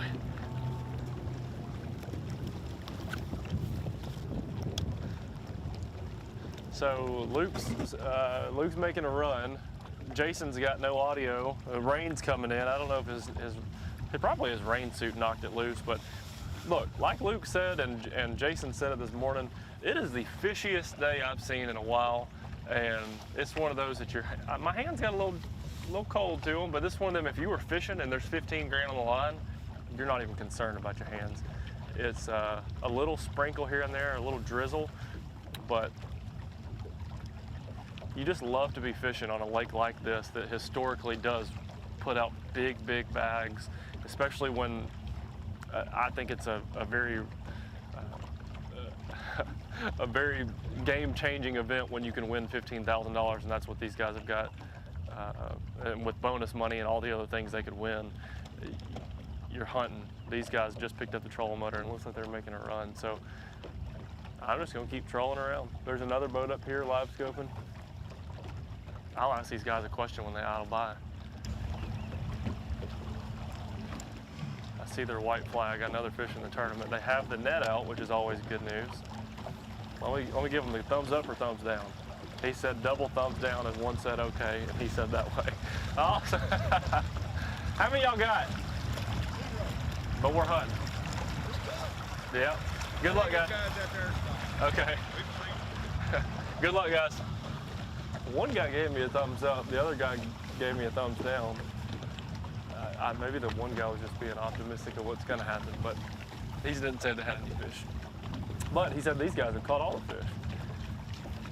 I don't know what they've got on the back deck of that boat, but it looks like they got a red. I don't know what that is. Looks like a power tools crate. What is that, Milwaukee? It looks like they got a Milwaukee tools crate on their boat.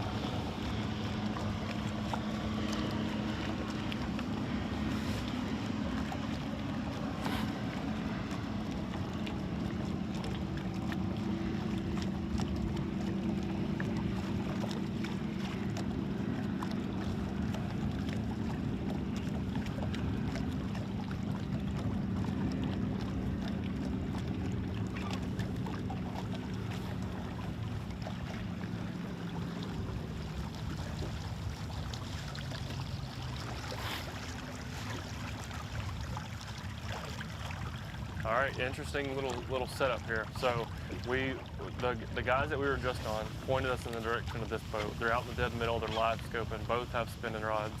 And I put the trolling motor on high, coming straight at them, and they both turned around and looked and kind of waved me. They didn't wave me off, but they waved me in a different direction. So I guess they've got something hot and heavy here they didn't want us to go on. Can we get a map pulled up on this one? Just so I don't want to mess anything up. We're in 7 foot of water out in the dead middle, and I'd like to at least know what these guys are looking at so we can have a better understanding, but certainly some kind of hump out here.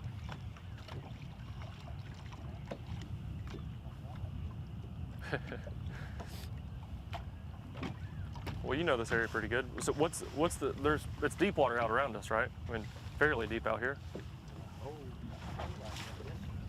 This is shallow hump. Okay.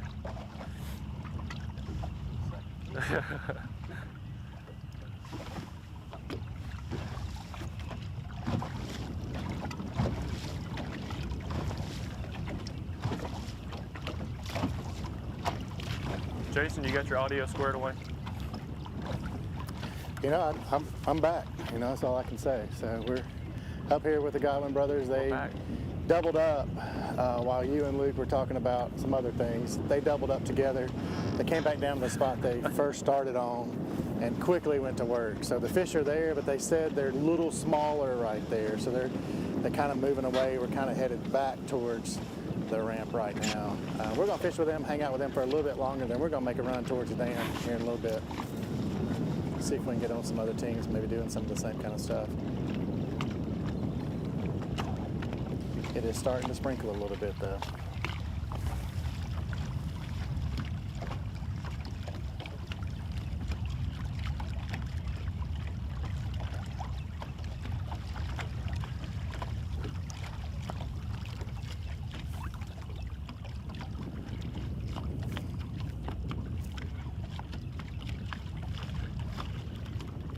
Jason, the last weight update that you had on them, you said they had somewhere in the 13-pound range, a little over 13 pounds. Have they made any upgrades since then, or are they still there?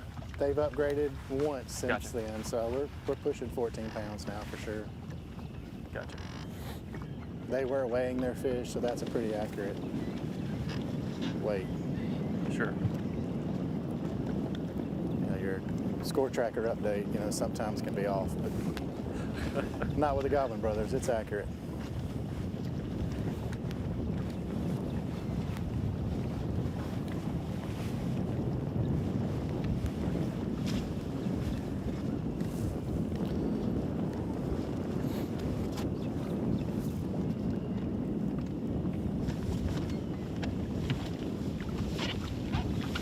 Looking at the radar, we got just a little patch over us right now, so it's not gonna rain too bad maybe. No, these guys don't mind necessarily the cloudy skies. But the rain would probably make it a little tougher.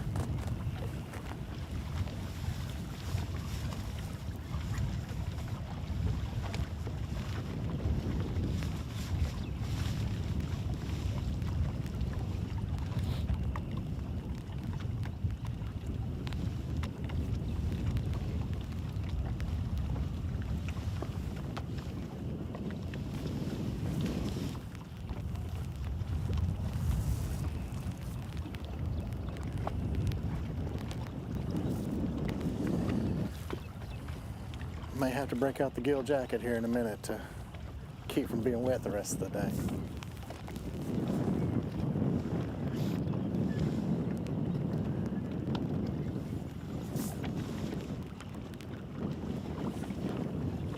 If you're watching these guys right now, their baits are not in the water. They are literally scanning,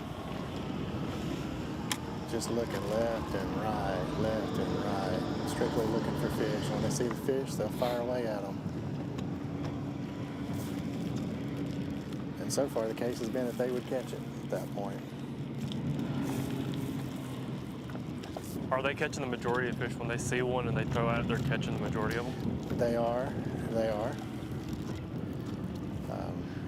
It's mostly everything that they look at sort of that makes shad cast towards it. Yeah, it's Are they throwing some sort of like shad? Well, let's call it a Mickey style bait. I mean, it's a small swim head, about 2-3 inches long. It's pretty small.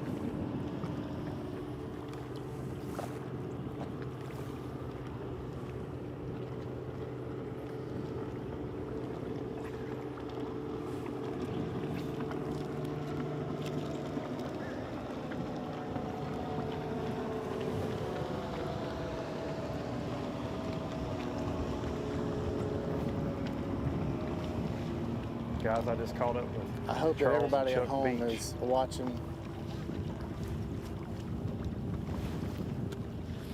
The Beach Boys here, when I pulled up on them, they said, I hope I brought them luck. And I said, I hope they brought me some sunshine. That's what I'm a team beach fishing right here. They got one in the boat so far. I told them I can't promise them a bite, but I can promise them I'll make fun of Darian on live. So they said that was good enough for them. Well, I'm glad that's what they think.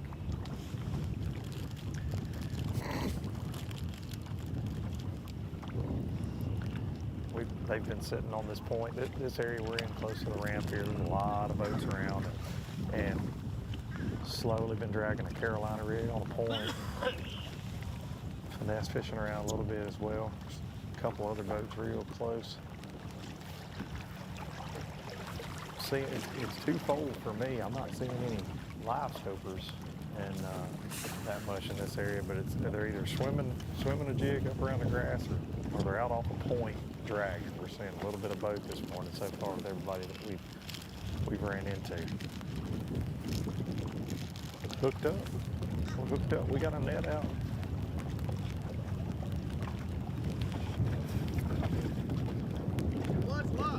Hey, I brought you some luck, but I didn't bring you a keeper. That one's not going to make the team, unfortunately, but hey, we got to fish. We got to stay now. Tell them the Beach Boys say I cannot leave.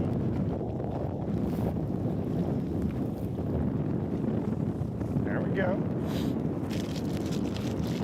They're still fun.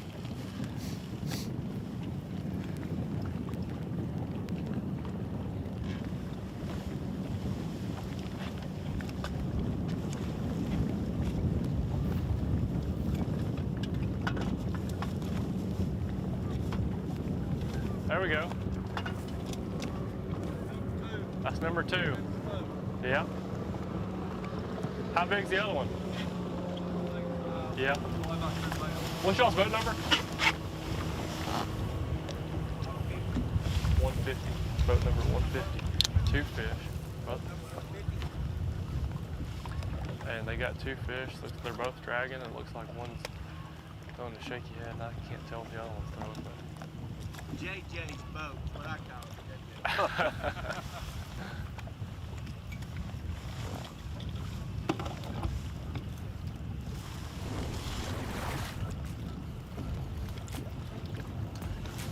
See them? They got a little swing there. A little swing there, reeling them in. Wasn't prepared with the net, so we're going to just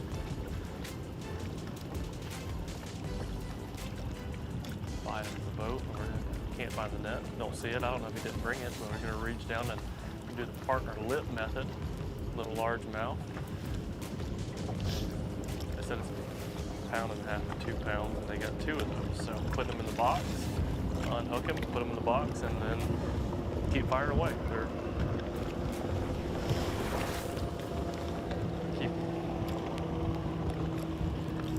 Again, Luke mentioned it, I've mentioned it earlier, but the dragon that I'm seeing, Luke, is also a lot of the Carolina rig stuff down here too. Where I'm in the new lake, but one guy in the front of the boat's throwing a shaky head, the other guy's dragging the Carolina rig.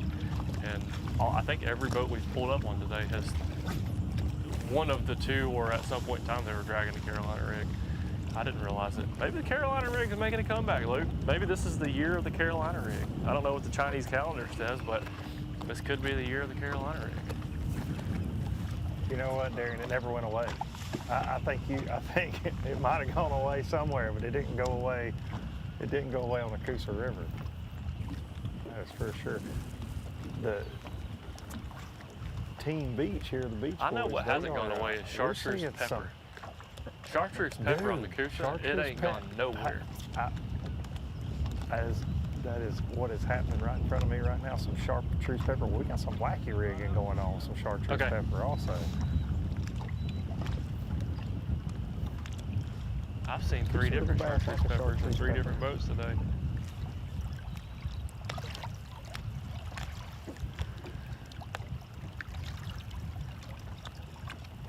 Surprises me because I figured you'd be looking for lemon pepper or some of that lime pepper.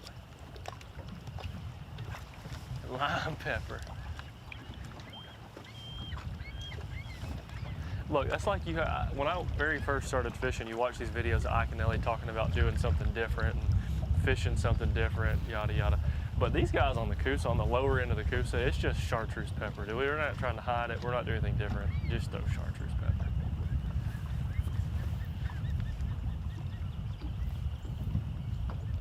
And it does remind you of a little lime pepper.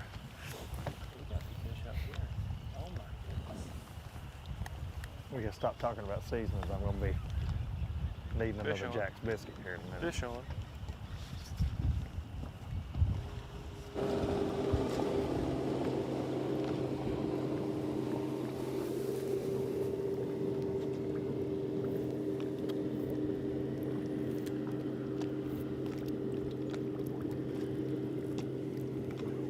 not big enough to upgrade on that one, so we're gonna put him back in the water and keep going.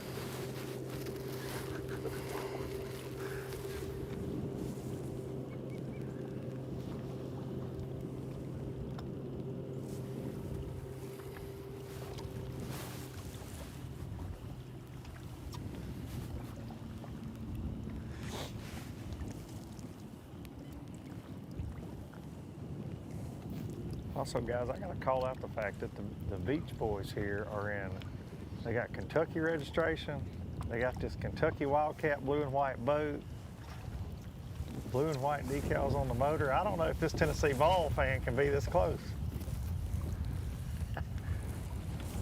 It's Roll Tide over here. It's Roll Tide?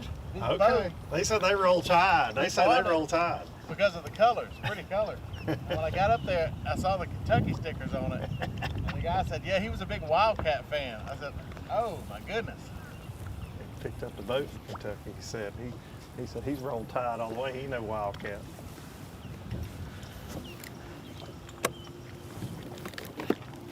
I don't even know him, and I know that's a good man. You did hear that I tried to get in a Tennessee college basketball jab, though, Darren. You did hear that, Jason. Y'all saw where I was going. Yeah, we got you. I can't make those at Alabama football, but I can at Kentucky basketball right now. It's almost March Madness. Got to get in their head a little bit. Luke, I wanted to bring up something that's kind of interesting, and this is, it's kind of a predicament. But we're on these guys, and obviously they're fishing offshore, and they're looking at their screens a bunch, looking at fish, and I'm hands in my pockets, but obviously looking down at the graphs so that I can see. There's a lot of like really, really shallow stuff here. So I'm looking at the graph, and I just saw the boat that I'm in has Garmin live scope, and from where we're at to where those guys are, I would bet that all the fish they're looking for are straight out they're directly under our boat, and so we backed off of it. Or nowhere near where they're fishing at. But you see that on live scope, on these live scope tournaments where the guys are on the trolling motor on pedal on 100, running around looking for specific groups of fish and chasing them. I don't know this is very interesting, but I've just backed way off of it, and we're nowhere even near where they're casting at, and they're spot locked on to this one thing, throwing at one very specific spot. But Luke, it's crazy, but they haven't been catching fish, and there is a wad of probably 30 or 40 fish where we just rolled up on, and we were filming them from that spot, and these guys actually waved us over to come this direction. Obviously we can't say anything, and we're sitting a ways away from them. I'm going to back up and just hopefully they can find, if they aim their live scope over this direction, they should be able to see it. But very interesting thing, you can be that close. Imagine if you found those fish in practice, and this is a group of fish that I'm sure they're looking for right now. But if you found something like that in practice and get discouraged, because they've only got 2 fish up there, but man, that is a very interesting perspective we just saw. I would imagine in a tournament, or just in tournaments in general, you find fish and get discouraged because they're not there. But man, they're literally just 30 or 20 yards away from them. Oh, guy just set the hook. Maybe there's still some fish up there. Fish on in the back, roughly. That's a little fatty though. He's short and fat.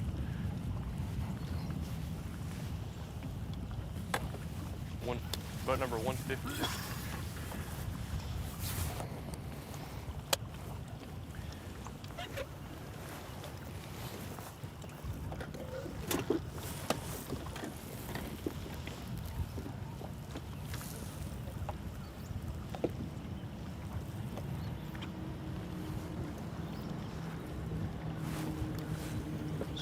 Darian, we're seeing that same thing in our area as well. Just a lot of bait.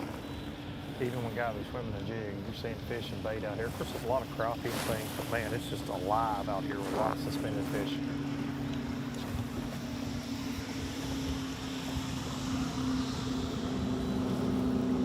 You're seeing it too while you're following the guys. Yeah. You're looking at the trolling motor and seeing the same thing. Oh yeah, a ton of it this morning. Oh, it's the same over here. I mean, bait is everywhere.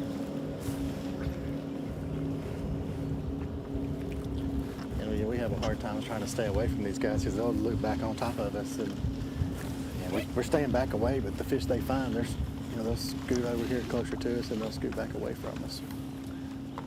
We're gonna try and show really quick. So here's on Garmin Live Scope, we've got, and you can see some of these fish up on the screen.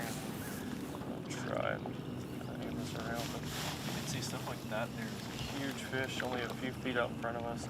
And if you look about 35 to 55 feet out in front of us, and pan around, and there's big dots, a lot of fish, like right here. Listen, we need some snacks. Let's get us back up a little bit. So you can see as I pan back and forth, well, now they're running around. There's one really big one, and there's 2 or 3 right there. They're certainly moving, but as I pan, you can certainly see those 2 or 3 really big dots on the screen.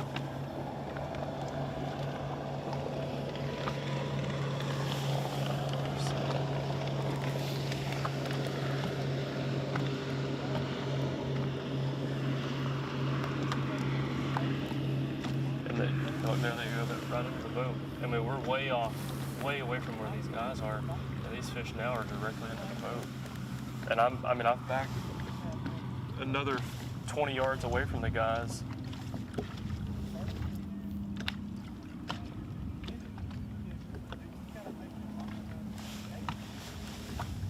You can see here, this is something that a lot of the live scope guys talk about when they're dropping the Demiki rigs down. And like, this is directly below the boat, and I'm having a little bit of a hard time with the wind and current, but you can see that school of fish right there. Look how many fish is there. There's 3 or 4 fish swimming in that group, and then there's another 3 or 4 fish down below them. And that's what a lot of these guys, when we're talking about live scoping, that's a lot of what these guys are looking for. It's a little bit difficult to read because we got current and wind, so it's blowing us off the spot. Y'all gonna stay in this area? There's another big group of them. And so that's back closer in the direction of the guys, but these fish are directly out in front of us. This is out in the middle of, I mean, that's another 60 feet out in front, way past where these guys are throwing at. So I don't know if that's the same group of fish that maybe they were following, and now those fish have just pulled out here a little bit deeper, but you can see that the guys are way behind us now. I'm sure there's more groups of fish, and probably some are more scattered up on that point. But I wanted to show one more thing. I'm gonna grab back, I wasn't prepared for this, but we'll jump into it right now. Luke was talking about special segments. This is the most sponsored plug. Luke Duncan would be very proud of me for this if he can hear me. But we've got look, ABT got a new sponsor this year, Rapala, and they've got a Crush City. This is called a freeloader. And this is I brought a bag of this because I would imagine they were biting it, but this is the kind of thing that you're looking for those fish that I was just pointing at. Live scope situation. A lot of guys are throwing something very similar to this. Little shad shaped bait. This one is 4 1/4 inches long, but they're just rigging that bait up on a jig head, looking at fish just like what I showed on the screen. But this has got like a really active tail. It's almost like a fluke, but it just never stops moving, and that's perfect bait, perfect size for live scope, perfect shad imitator. And I imagine there's several guys throwing this. It was designed by Jacob Wheeler. He won the Gunnersville tournament on it a few years back, but awesome live scope bait. I imagine there's a lot of people throwing it. That is the new by Crush City, which is really neat. I know Luke had some of these. Luke gets his hands on baits early, and I don't know how he does that, but Luke, can you talk about this freeloader? That thing is dangerous, Darian. I can tell you that. Even in the hands of a commentator MC that's just an average fisherman like myself, it will get you a bite on those forward-facing fish. And it's a great chatterbait trailer too. But yeah, I was able to. I'm on name drop here, but Jacob did take care of me last year before I cast and sent me a few packs of those to mess around with, and I got a few of the Crush City baits last year. I got the Bronco Bug is another cool one, especially on like a wobble head, a hard head. That's a lot of fun. I think on that VMC rugby head, how he's throwing that thing a lot. It's a good flipping bait too, but they got the Ned BLT. There's a lot going on in that Crush City line. But yeah, I am fortunate sometimes to get my hands on baits. It doesn't do me any good because I'm always talking about fishing and not getting to go fishing. But I did catch some old bigs on that freeloader last summer.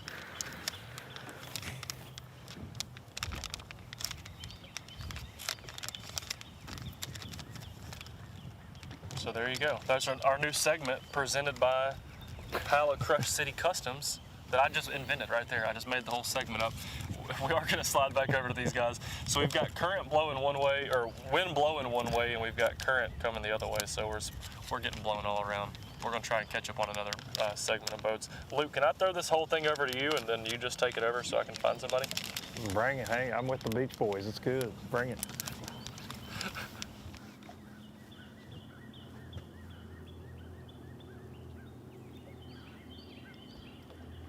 Now you would think when you're at the beach that it'd be a little sunnier than it is right now, but it's trying to break through the clouds a little bit. Chuck and Charles here, they were telling us that they got to get on this first. They had several bites here in practice, but only one keeper in the boat so far.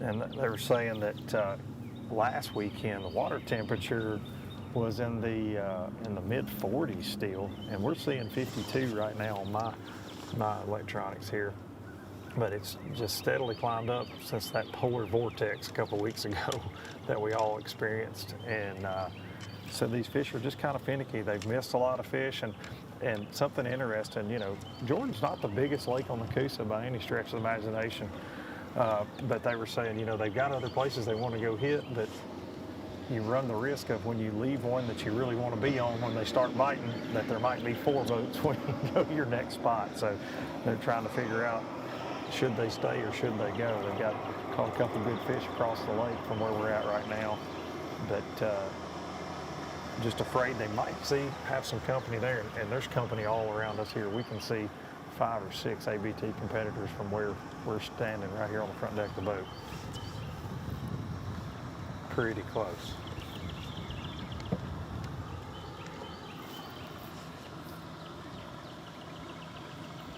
Guys, we appreciate you tuning in this fine Saturday morning to ABT Live, presented by AmFirst. We're going to take a quick break, and we've got a little highlight of the morning's action. We'll be back out here on the Coosa River for more live action in just a few minutes. The Alabama Bass Trail is sponsored by Rapala, VMC, Crush City, TH Marine.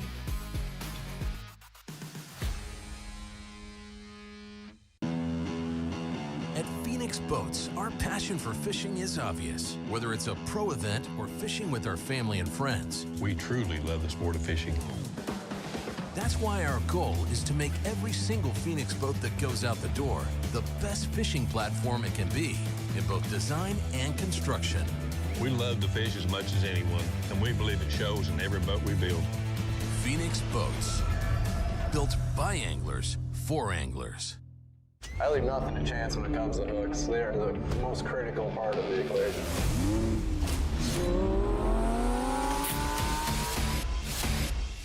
This is truly the best hook I've ever used. Thinner, stronger, slicker, all the pluses that you really want in a hook. That red line right in the roof of her mouth, exactly where you want to get them. When you have the opportunity to create something good, you might as well make this great, and I think that's what we did with the Red Line series of hooks. The TH Marine Hydrowave H2 KVD Edition is a surefire way to ignite a feeding frenzy. The Hydrowave utilizes a sound-emitting technology that imitates bait fish and other feeding fish below the surface that preys on the competitive nature of bass and other game fish to get you more bites. The Hydrowave is another way that TH Marine has you covered from transom to trolling motor.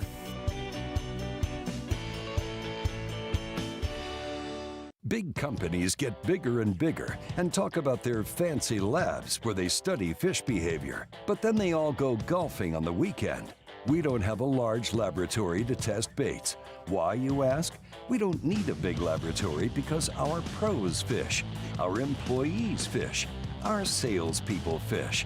Our suppliers fish. Our mold builders fish. Our owners fish. And our kids fish. This is our laboratory. Our R&D comes from time on the water, learning how to make fish bite. We don't have other hobbies. We fish. We fish all year in all conditions across the whole country. All that time on the water brings us thousands of hours of testing new products and improving current ones for all species. We're a family-owned U.S. company that has many of our products made in America by American workers. The products we don't make in America, we make in Guatemala, which supports many families in that country as well.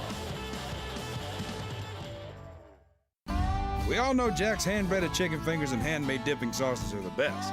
Add our crispy golden fries, now we're talking.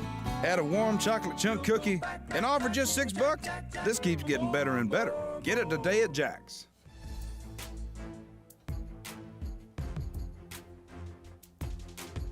Welcome back to the Alabama Bass Trail South Division, Lake Jordan. First stop of 5. Kicked it off early this morning about 6:30, and as you can see, there is the state boat ramp. This is one of the only locations that we utilize 2 boat ramps to facilitate boat check. 225 boats registered for this event back in August of 2023, and you sold us out in under 30 minutes. These guys were ripping and raring to go this morning. Everyone was in the water about 10 minutes early, so we were able to get them out of here about 6:30, 6:35 and get fishing underway. And as you have seen already on live, you've seen multiple fish catches. We have 3 5-fish limits reported. One was off camera that I got from via a text message. That would be Connor and Caleb Miller at 7:18. Just about 45 minutes after blasting off, they reported that they had their limit. I don't have a weight on that, but they do have a 5-fish limit. We also have a 5-fish limit from who else? Noah and Cole Godwin. You got to see all of that unfold here on live. There's a reason that we chose to chase them this morning. They were boat 219, so a little late in the flight. But as you can see, they put on a clinic this morning. These guys spend more time on the water than just about any team that I know of. 2 brothers, they joined us in 2019, got their first win in 2020, their second win in 2020. They've had a 2nd place finish here at Lake Jordan in the championship and a 2nd place finish at Lake Eufaula. They certainly put in the work, and as you can see, they have 5 in the boat for a little over 14 pounds. The word was if they could get to them, being boat number 219, if they could get to the place they wanted to be, it could be a good day. So it'll be interesting to see what they have. They'll weigh in the last flight at 5 o'clock this afternoon, so you'll have to tune in late to see what they've got to do. The only chance we may see them early is if they have a fish that they think might be struggling. They'll come in early, but they are in the last flight. 9 flights went out today. The last flight comes in at 5 o'clock. A number of people are asking about the weigh-in. It will take place here at the State Boat Ramp at 600 Boat Ramp Road in Wetumpka, Alabama. If you're coming out, please bring your lawn chairs. There's no bleacher seating here available, so please make sure that you are that you'll bring some lawn chairs so that you can see the weigh-in here. You can always watch it on alabamabasstrail.org as well as Alabama Bass Trail TV on YouTube and on our Facebook pages. But if you'd like to come out, we would love to have you here to celebrate with us, to pay out that very first $15,000 check here on the Alabama Bass Trail. I do want to say a huge thank you to the City of Wetumpka for being our host, as well as the Elmore County Economic Development. Lisa Van Wagner was with us last night there at the pre-tournament meeting at the Wetumpka Civic Center. 450 anglers, some 25 to 30 Alabama Bass Trail employees there working that event, and it was fantastic. So thankful for them to be our hosts this week. Takes a lot to put one of these events on, and they do a fantastic job of recruiting big-time tournaments here in Wetumpka. Lake Jordan, 6,600 acres, smallest body of water that we go to throughout the year. We use Bonner's Landing. We use the State Boat Ramp. From what I'm hearing from Montgomery, there's some improvements set to be made here at the State Boat Ramp. Looks like they're going to be adding some dock space here as soon as they can, and I'm excited about that. That will certainly help us if we can get those docks here. I do want to talk a little bit about, I said this over and over and over. We sold out this division and the North Division in under 30 minutes. August 15th is a magical day in Alabama Bass Trail history. That's the day we open registration up to the public, and for the last 5 years, you've sold us out in just a few minutes. So thank you so much. Thank you to all of you who are tuning in today. Please make sure that you like and share the video so that we can get this out to more people to increase the viewership of the Alabama Bass Trail and the awareness of what we have in the crown jewels here in Alabama. So been watching some of the comments this morning and all of that. I do want to send out a special prayer for my great friend Big Daddy Lawler. He's facing some really big mountains in his health and some health issues. So I want to send out a prayer for him, and thank you to all of those who have reached out. I've not gotten a recent update from Big Daddy, but as soon as I have that, I'll pass that along. I do want to say it has really been, I talked to people in the parking lot all week long from Wednesday through today, and they're expecting big weights to come in. Trip Weldon, earlier in the week, we had him on the podcast, and he said they're the fattest they are going to be right now. So he's expecting big, big weights. We're looking for that 23 to 25 pound bag. Will we see it? Just last week, a high school tournament was here. The winning weight was 20.33 with a 538 big fish in that bag. Will we see something bigger than a 538? I think we will. You've got the best of the best. Chris Rutland, Kobe Carden. They've never been outside that top 9 in the Angler of the Year points. You've got Noah and Cole Godwin. They have a win here, and they're on fish today. You've also got teams like Nicholas Turner, Joe Lay. They're known on the Coosa River. They like river fishing. I think they'll do well here today. Your Anglers of the Year from 2023, Rob Lee, Steve Winslet, you can never look past them. Hopefully we'll get to catch up with them today. And a team that has not got a win on the Alabama Bass Trail, but they just hang around. And that's Shane Horton and Brandon Horton. They won a tournament here 2 weeks ago, had about 14.5 pounds, a much smaller event, but I think you'll see them in that top rankings today as well. Another team that you've already seen this morning, Josh Chappell, Paul Davis. They are another team that typically hang around that top 9 in the Angler of the Year points. I think you'll see them today. There is a ton of talent out here on this water today. We've got 30 trackers, and we're going to do our best to get out there to give you as much possible coverage as we can.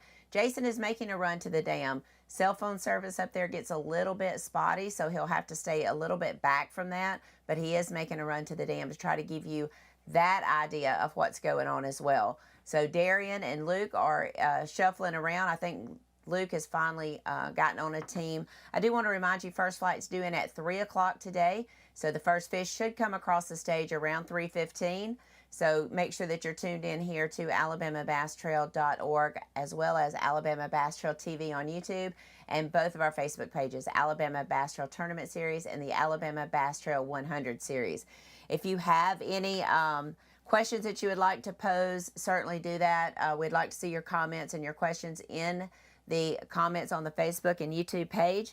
I see where Wesley Sams says, do not count out Mark and Tim.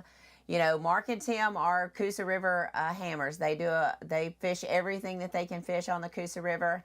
I think the last time that we were here, I'm not sure where they finished in the championship. I'll have to look for that. But Mark and Tim are hammers. That's Mark McCagg, Tim Hurst. So we will try our best to get out on the water and find them. We don't have a tracker on them this week, but hopefully we will. Again, I want to talk a little bit about the people that we have. Brian Stifler had 3 fish. We got Chris Landers, Brad Pitts. They had a 5-fish limit for about 5 pounds. Rutland and Carden at 7:48 this morning. They had 3 fish in the boat. But we do know that the Godwin brothers have 5 fish in the boat for about 14 pounds. And brothers Connor and Caleb Miller, first time fishing the Alabama Bass Trail, they had a limit by 7:18 this morning. So we're going to go ahead and get out on the water to Luke and maybe Luke and Darian. We'll see here in just a minute. But I think Luke and Darian are on teams right now. Luke, who are you on? I've got boat 42, Jacob George and Ryan Sweeney.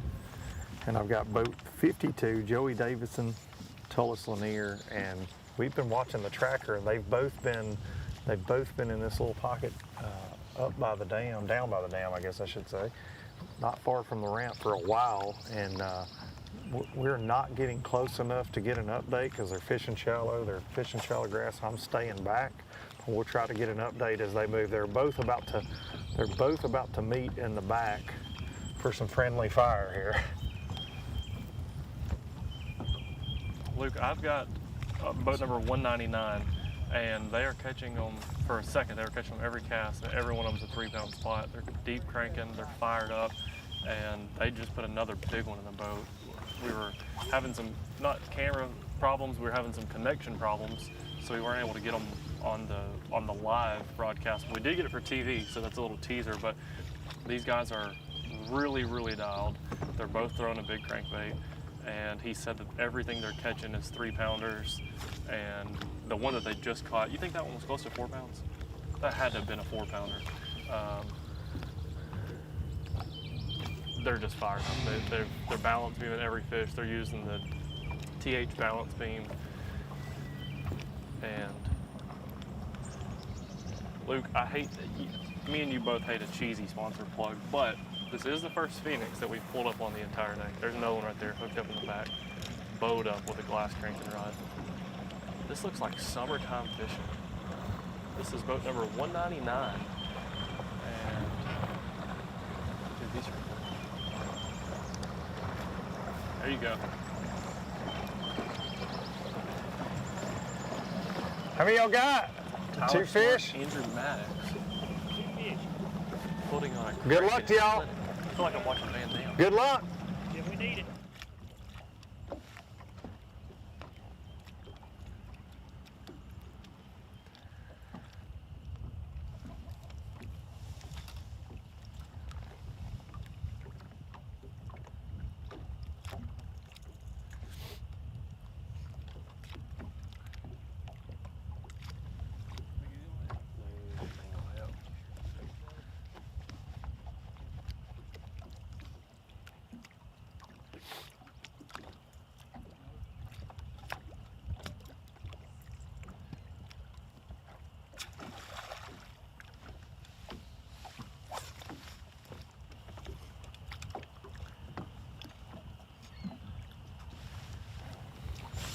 Luke, I feel like I'm watching a Gunnersville, June the 12th on a Tuesday cranking clinic is what I'm watching right now. I just wanted to paint that picture very clear for you. Their current, so it's actually kind of odd. We're facing into the wind, but the current is odd scenario going on. But regardless, they're spot locked 52 Davidson and just Lanier catching them. and 42 George and Sweeney just around the corner.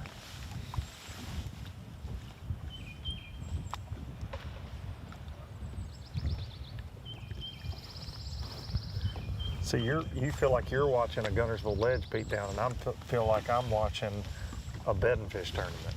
There are birds singing. You see eagles flying. The geese are honking and carrying on like they're fixing to go start nesting. The guys are burning down the bank, swimming a jig. I've seen a buzzbait. I mean, it is feeling like some things are about to go down up on the bank, and both of these teams down here moving and shaking like everybody else we've seen. To be honest, is fishing shallow, just covering water, and you're having to fish a lot of used water. I will say that there's definitely a lot of trolling motors going by this grass today, but I feel like this time of year, especially with this weather we've got, it's warm weather, again in a warming trend, that you might make a pass down a bank at one point today and then come back an hour later and there could be 5 big ones that pulled up there out of nowhere. But I am jealous that you're watching a beatdown, because we have not seen a beatdown just yet. Man, this is so it's actually slowed down. We saw them as we were trolling from the last group up to these. They caught one, and then they probably caught 6 or 7 really quickly when we pulled up every cast.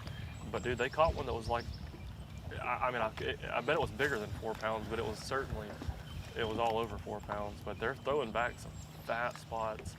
And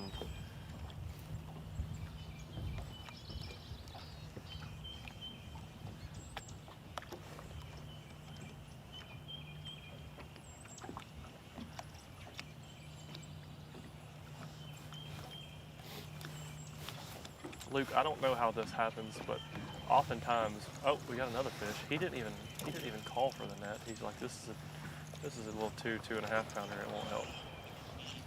Also, I think he's throwing a DT-16, or Pala DT-16, if I'm not mistaken. Hey, look to the right. All these birds we got diving.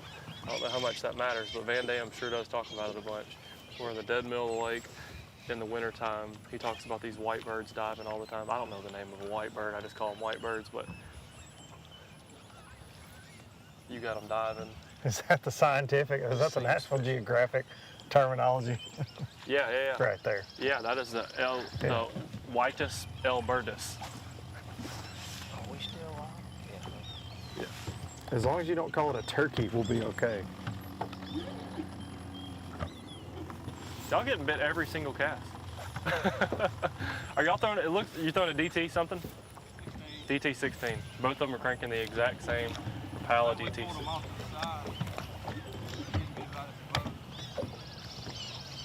I mean, I'm seeing them jerking. They're getting, it's like they're slapping at the bait, or they're getting, or bit every single cast right now.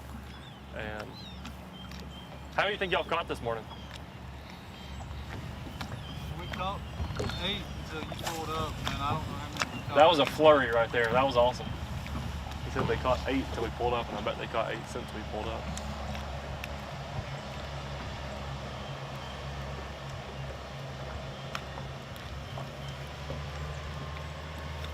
What's your guess of your weight? I know you said probably around 15 pounds. I'm gonna guess more than that. I think it may be. He did one of them grins right there that's like, I know it's more than 15. I'm not sure what they're all solid. Yeah. I don't think any of them more, but they're all good ones. Yeah.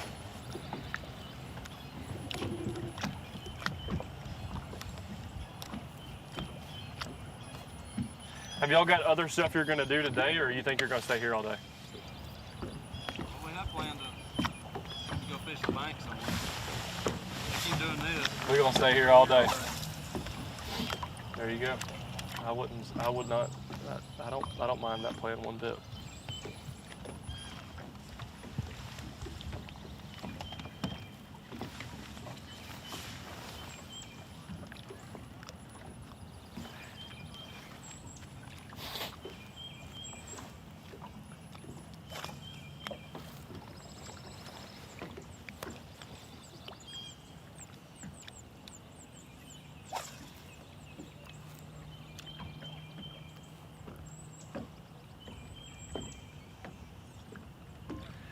One of the fish catches, so for the viewers, we've got cameras and we've got cables connected to batteries and packs and cell phone blocks, and it's a very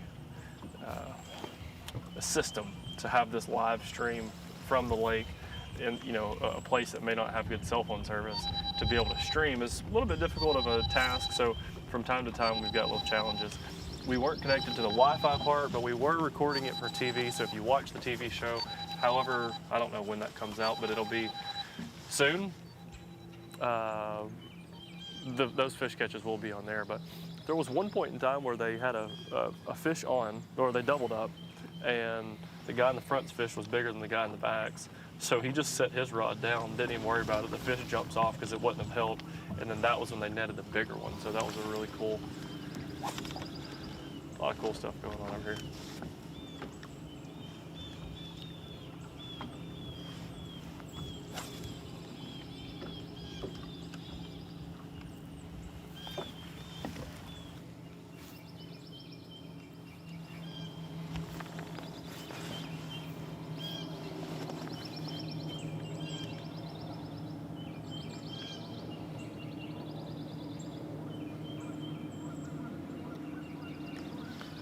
Jacob Jordan, Ryan Sweeney here.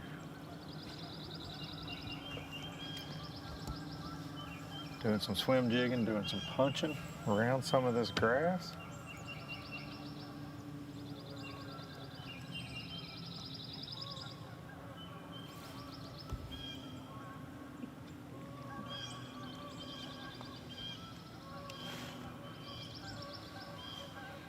We know these guys are fish catchers, finishing 9th last year in the ABT South Points in their first year here in the Alabama Bass Trail.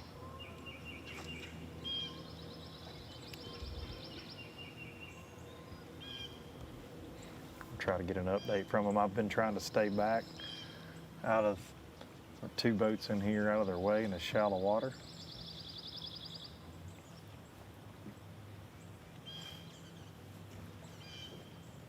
You guys got them this morning? Nah, it's been real slow. How many you got? We don't have anything. No keepers in the boat so far, so it's been real slow. Not anything yet. It's early. So is the plan to fish most of this grass, or are you guys mixing it up with some offshore stuff, or what's the strategy for today to try to take home that check? Well, the plan's already not going great. Okay. Plan wasn't to be doing this yet, so. They said the plan is not going great Now yet. we're on plan B. Okay, this is already plan B. What was plan A, if you don't mind me asking? Just doing a little cranking. Okay. Started the day with the crankbait, that was plan A, and now we're swimming a jig in the grass, flipping a little bit. Plan B.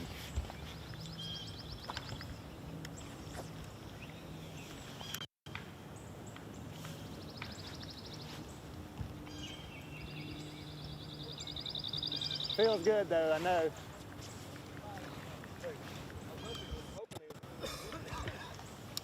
You around them, you around the bass, did you? Yeah. They all live in the same place.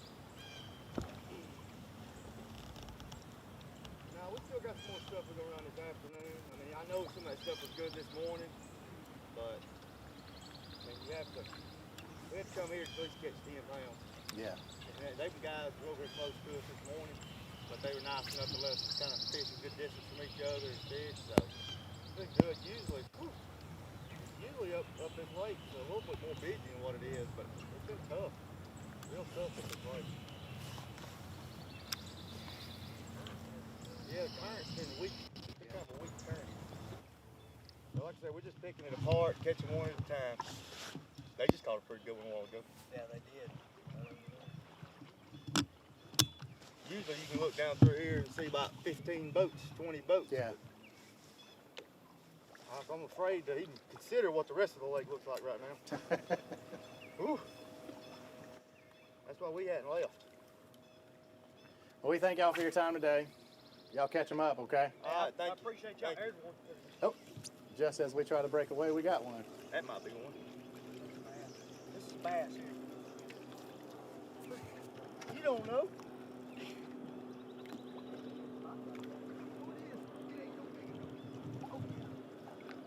It might help us. That's what we're looking for. It might help us. Maybe. Might help us. Ain't no cast. I love 4-pounder, grab it, and I have to hold him on the side of the boat. As long as it's not in the boat.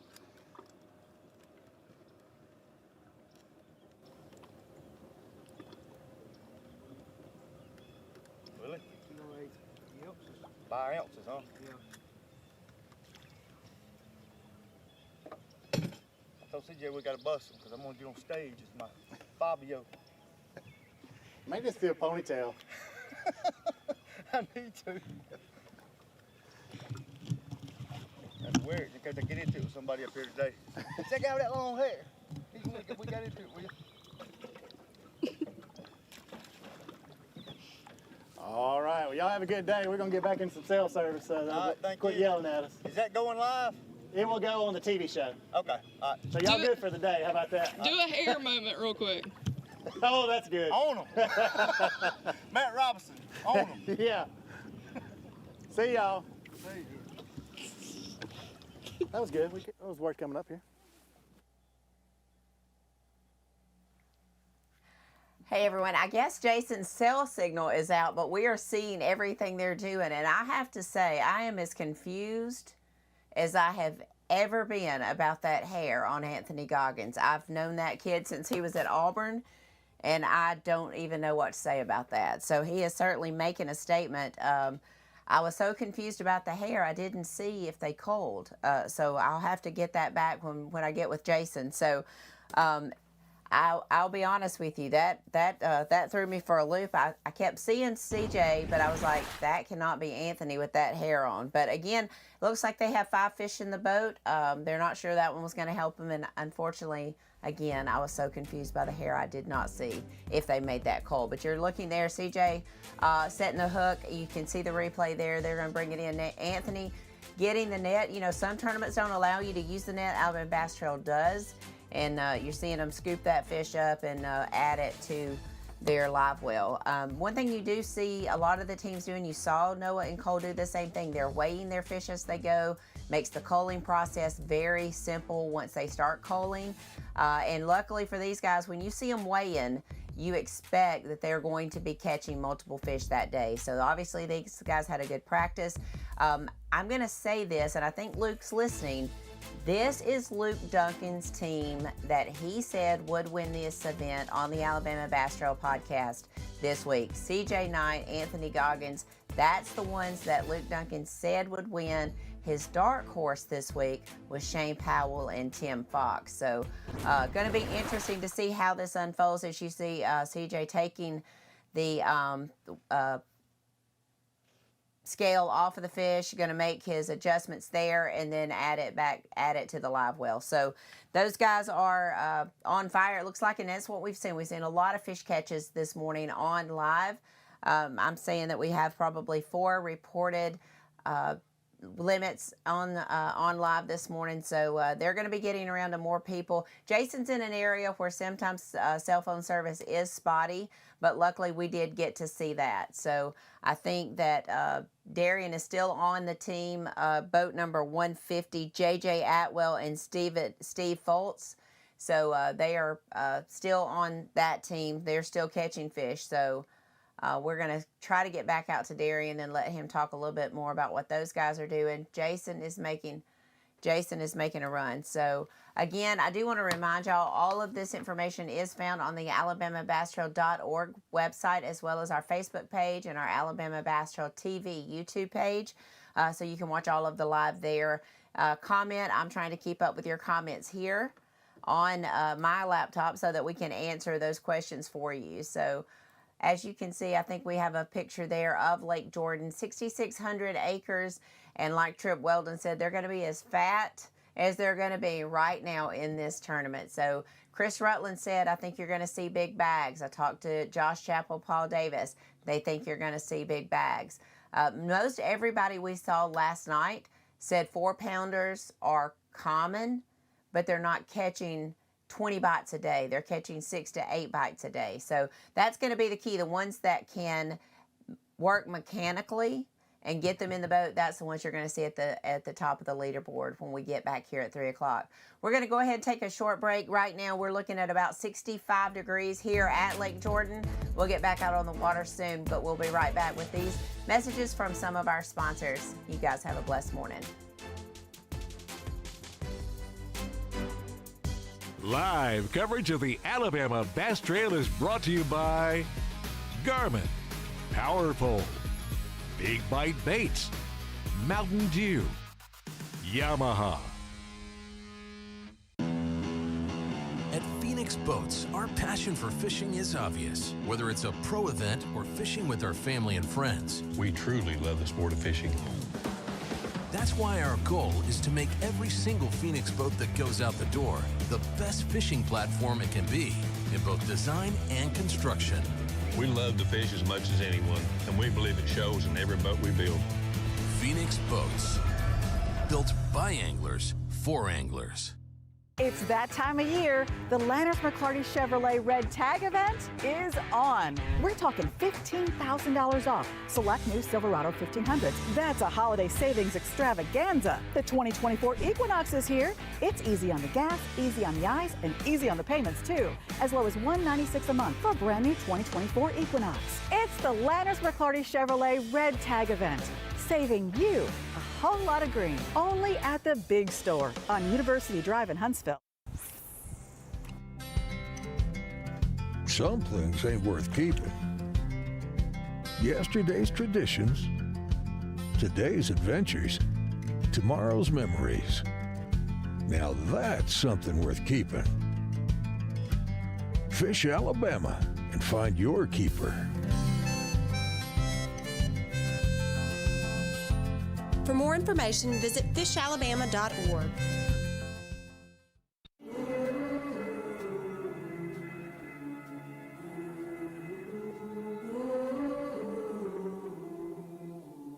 Things you let me see.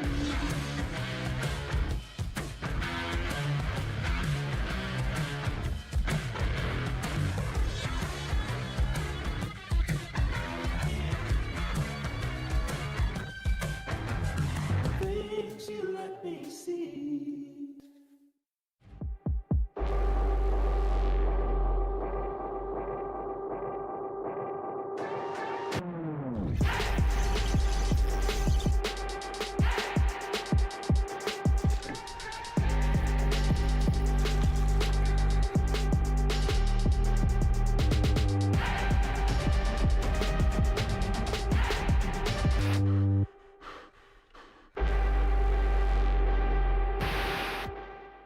Hear that sizzling? That's bologna whispering, I'm back. The Big Bologna Breakfast Sandwich is back at Jack's. 2 thick-cut slices of fried bologna, eggs, and cheese on Texas toast for $3.99. Jack's, all about the South. All right, so we're back out on boat number 199 on Lake Jordan. The first Phoenix that we found of the day. Very pretty Phoenix. But these guys, when we pulled up, they said they had caught 8 fish this morning, or about 8 fish until we pulled up.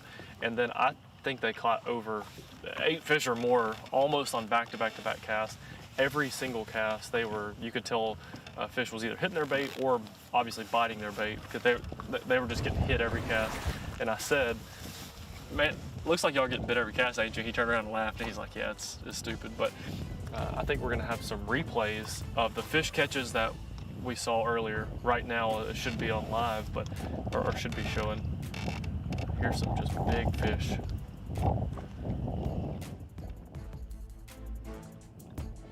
And you can see there's a Rapala DT16 hanging out of his mouth.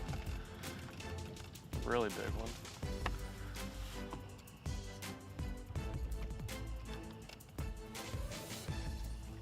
There we are, hooked up again right here. And just big spots too, deep spots, fighting hard.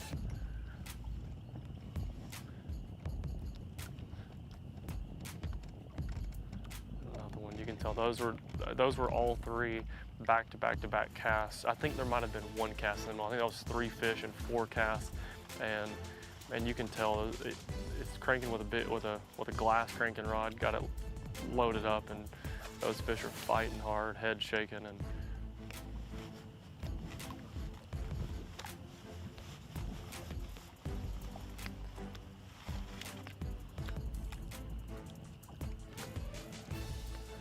so there's a little replay action of those fish catches that we missed on live earlier. And now we've got a 1-2 punch. The flurry slowed down a little bit. So shaky head in the back, swing, miss.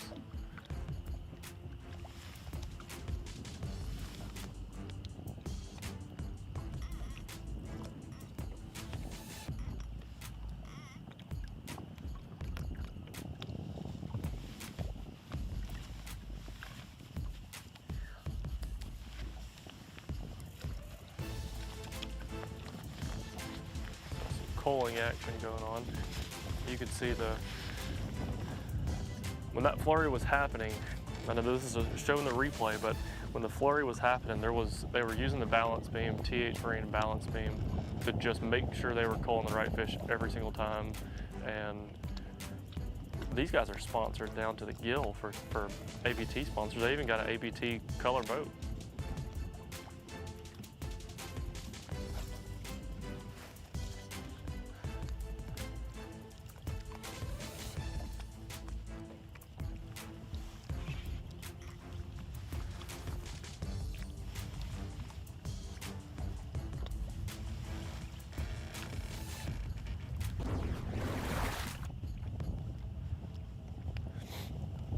All right, so there was the replays, and now we're back on live action. We've got the crankbait still being thrown in the front.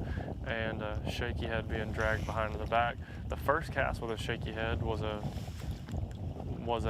bite, and he bit the worm down right behind the hook, so he didn't get him, but quickly put another one on and firing right back in.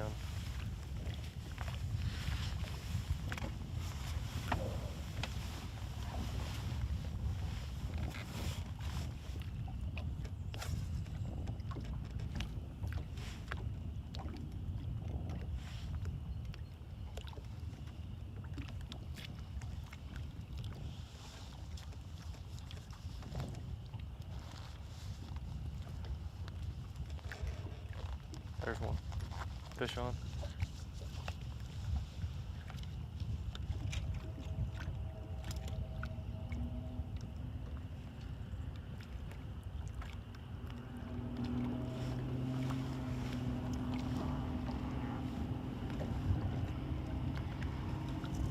There we go.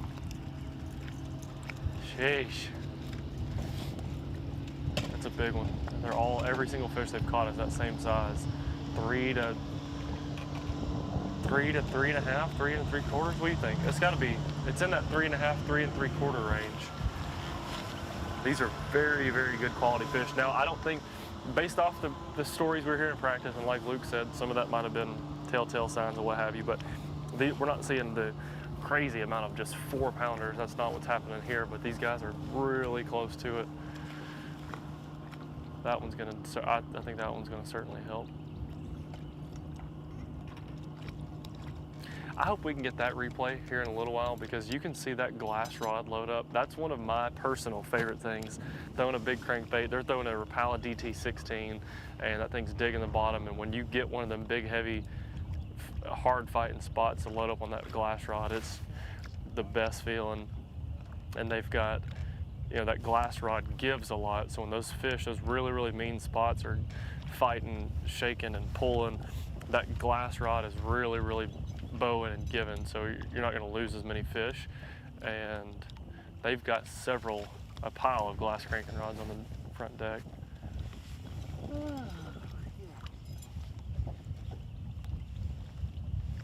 Me and my boat captain are actually thinking about asking these guys if they want to swap positions for a little while and let us make a few casts. They can run the cameras and we'll give them a break. They can sit down and take a little snack. I won't even catch the 3-pounder. I'll be fine with catching some 2-pounders. Yeah.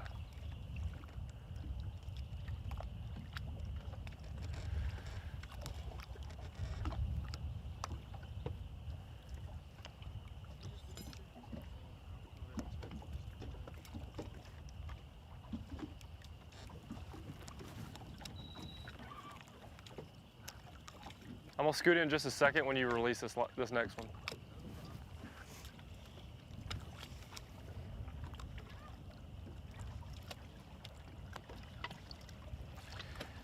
All right, I've got Miss K in my ear asking, do they think they broke 20 pounds? No. They're saying they don't have a 4-pounder. They're all heavy 3s. They're using TH Marine fin clips and TH Marine balance beam.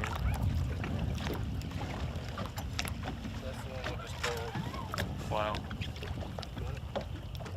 So that one's over 3, but it's not close to us. It's not a 4-pounder. I think that's probably 3 1/4, maybe. Okay.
bombs away with that glass rod.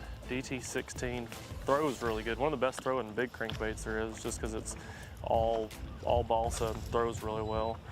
Casts into the wind well, it's pretty windy, but gets down deep quick. And then, like I was talking about, that old glass cranking rod, as soon as he loads up, you can see how big that rod just bows up all the way, almost from the reel handle. When the fish is fighting, all those head shakes and fish diving, that rod's really playing with all those movements, so you don't lose near as many fish. And he can tell it's a big one. His partner comes up to the front, grab the net.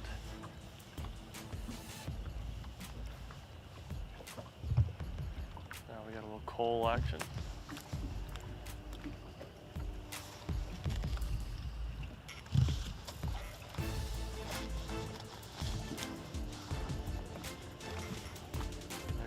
Throws back a pretty big one too. He says it's definitely over 3. He said he thought it was.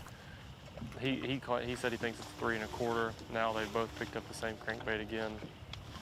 And when they had that flurry, they were both cranking, but there for a few, probably 20 minutes or so straight, it just totally died off. So they slowed down. One was dragging a worm, and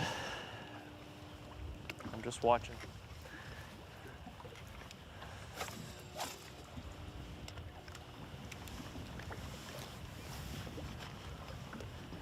Jason, it has been a while since we have heard from you. You were on live a little bit earlier with a man with some crazy hair. I wasn't able to see it, but I was able to hear it. Yeah, I'm getting text messages about some crazy hair. But where have you made yourself to? Where are you at now, and who are you covering?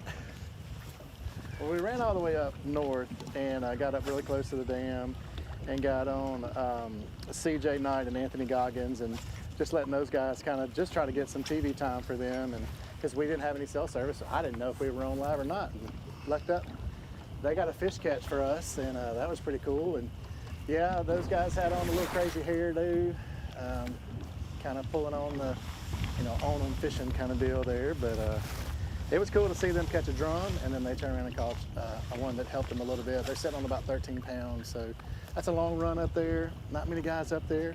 Expected a lot more guys to be up around in that area. But we're sitting on now boat number 46, William Nichols and Jake Young. Guys, y'all about 13 pounds? No, a little under 12. A little under 12? Yeah, we got a 160 and a 190. Okay. Need to call those jokers out, right? Yeah, and they get rid of them. How was practice? Not very good. It was actually the only place we got bid on in practice. Really? And so luckily we had an early enough boat number this morning. Yeah. That we get in here and call it. Well, cloud cover, changing conditions. Yeah, really we're just kind of attacking this 2 ways. There's a real rough point right here. So got him. He's back there dragging, and I'm kind of catching individual fish as they come down the river channel here, chasing them all to shad, picking them off individually. So worked pretty good so far. You got plenty of time left is a good thing, right? Yes, sir. Yes, sir. We ain't gonna get in no big hurry. We got 5, so we're kind of calm. 4-pounder any minute. That's right.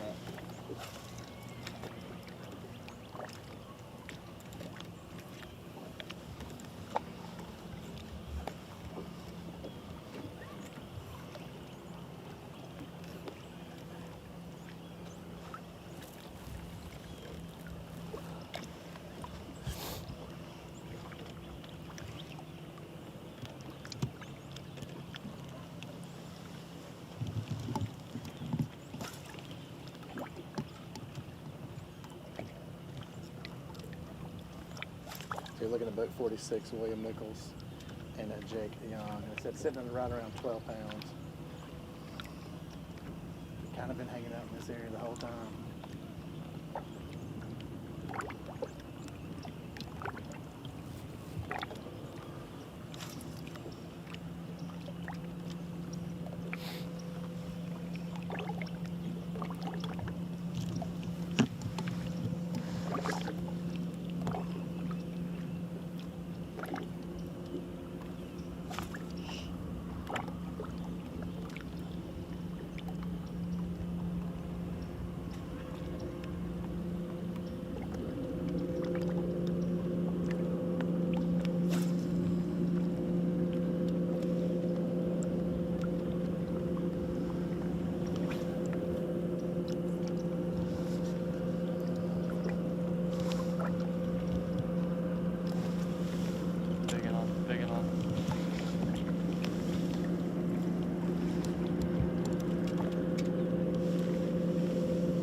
Jason, I was able to catch up with Kelly J and Lanier Burton. I had a win on Lay Lake last year in the South. Of course, Kelly, former Bassmaster Elite Series pro and a jerkbait specialist. We've seen them with a jerkbait in their hand, but also a jig. They've got 4 fish in the boat, and Kelly said they were chunks. So, sounds like a pretty good start to me.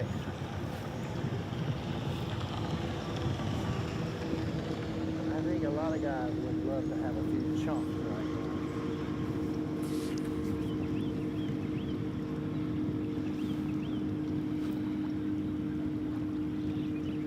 I agree, and you know, most of the time these guys go, 4, not the right kind. But when you hear 4 chunks, it makes you feel like, okay, we got something swimming around over there. We got the right kind. And those.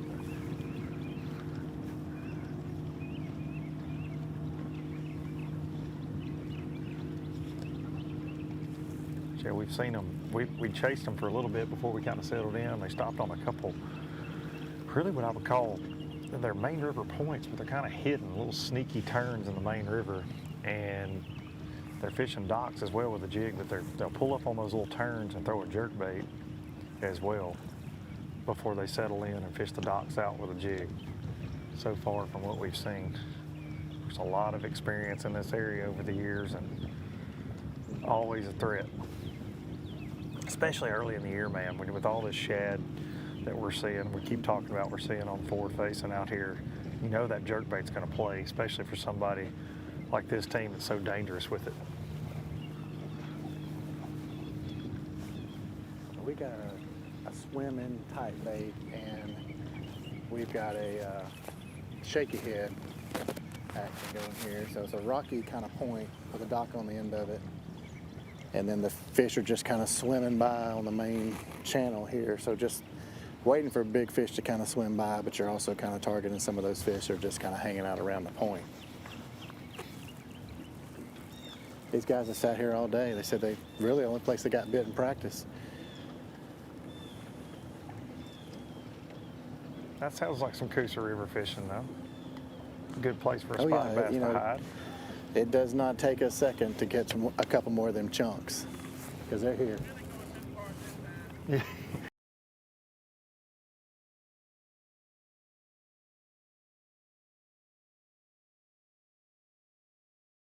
You're really going where you said you're going, okay. So they're making a move. Kelly for you. Yeah, that's right. You gotta keep us on our toes a little bit. I think we may keep up with them with 4 chunks in the boat. I think I may put the Yamaha in the wind here.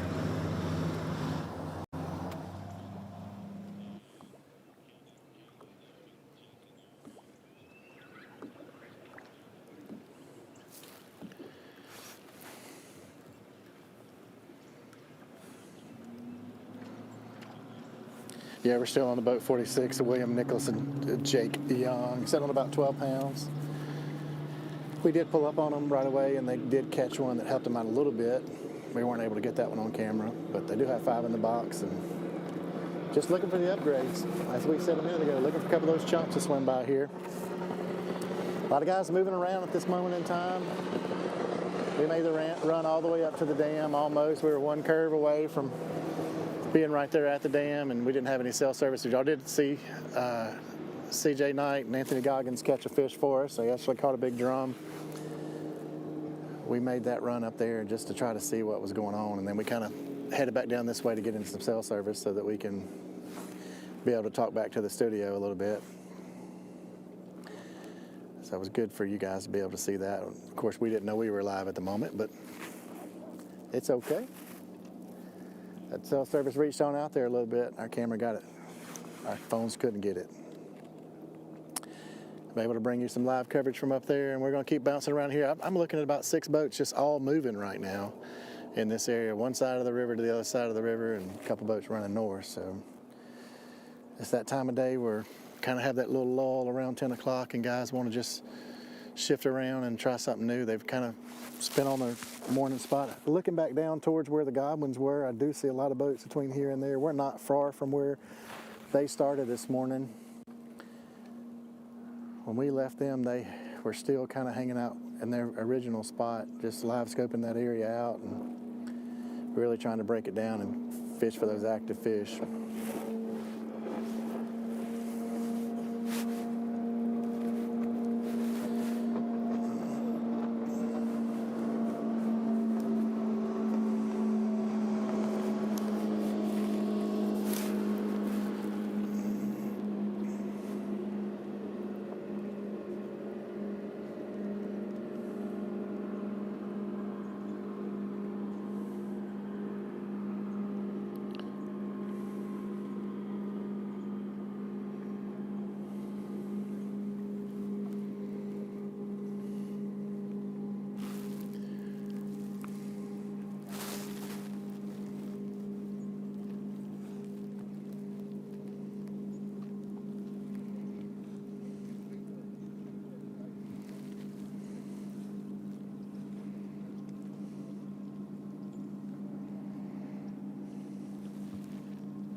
These guys are kind of pushed back into the pocket a little bit. Literally that dock is sitting on the main channel right there. It just drops off right outside of that dock, and they're just kind of pushed back into the little short pocket there. The fish will kind of scoot back up in there a little bit, and then they'll kind of come out here just chasing bait.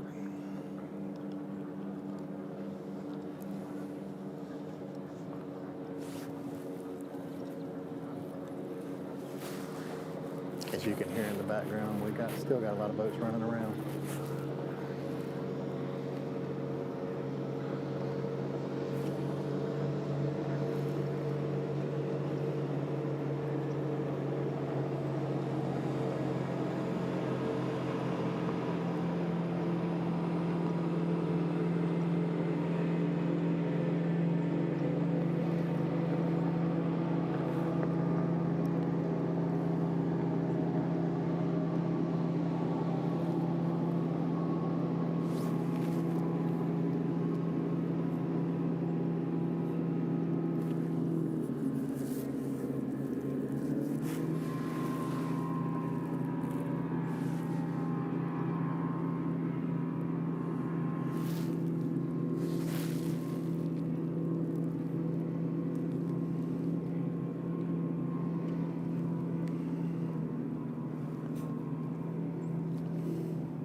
Facebook Live. Luke, I just pulled up on a boat number 56.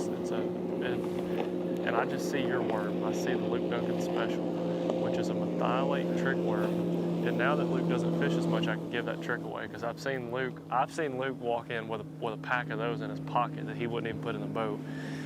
I don't know if these guys have got something sneaky found up shallow or what, but that is a Luke Duncan Special. These guys are fishing offshore again. This is the first spot that I've seen, and Luke and Jason, I'd be curious to hear what y'all say, but these guys have got the most bait I've seen yet as far as just shad on the electronics. I haven't seen this much the whole time we've been out here, out deep. A lot of bait fish. They said they've got 2 little ones, and it was tough today, but Luke or Jason, or Jason, I know Jason earlier was talking about how much bait he saw, but Luke, what you got going on? What I got going on is I'm burning all the gas trying to keep up with Kelly J. He heard your voice, I think, through my headphones, and he said, I'm out. Because that's not the 4th time he's done that to us. And I'm about tired of chasing him, to be honest. Like, he pulls up, makes 4 or 5 casts. He's got 4 fish in the boat, though, so he's doing it the right way, I guess. He says he's got 4 chunks, is Kelly's exact words. But we're back, literally, you can see right over our shoulder here, right at the ramp here at the state boat ramp. I can see my truck right now. I can almost see Miss Kay up there in the studio from where we're sitting, and boats running by all over the place. I can see probably a half dozen competitors or more right here from the ramp, and more coming in and out. And there's a lot of shad when you start looking on live scope out here out off the bank. A lot of people fishing the bank. Not seeing as many chasing these suspended fish, though. And that's something Britt and I have been talking about this morning. It's kind of a surprise. You've either got somebody dragging on a point or fishing jigs around docks or swimming a jig so far for our crew that we've covered. I know you've seen some different things down there, Darian and Jason. Y'all been watching some whacking going on the Coosa River. Guys, we've had about 5 limits reported. Our earliest limit was at 7:18 this morning. A brand new team, brothers Connor and Caleb Miller, they said they had 5 fish at 7:18. The Godwin brothers, we saw that unfold. We've seen Tyler Smart and Andrew Maddox. Darian's been on them. We saw them catch some really good big fish. 4-pounders, guys. We're seeing a lot of 4-pounders come across the scales today in the boat on the scales. That's a big difference from what we saw in 2022 when we were here. Our big fish went for like 328. Sounds like they got a lot of fish to feed on, Darian, in your area. Yeah, there's a lot of, this area that I pulled up in is a lot of bait fish. And kind of to touch on what Luke was saying, surprised to not see people targeting the actually suspended fish, but they're fishing the bottom. Like he said, dragging a Carolina rig. The guys that were catching all those fish were cranking DT16 on the bottom, old school cranking a high spot. And these guys that we're on now are dragging a jig. But it's been a lot of dragging. It hasn't been as much of the like traditional live scope type fishing that we've seen, just like Luke mentioned. But yeah, there is more bait in this specific spot that we just pulled up to. I would imagine that's what all those white birds were feeding on earlier. El Whitus birdzo. Origin is Latin roots. Oh, we got a fish on the back deck right here as I'm running my mouth. He is burning this sucker, and it must be small. No, it came off. Well, it didn't come off. What's going on?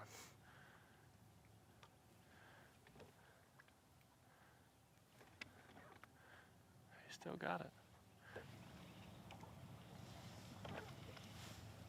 There we go.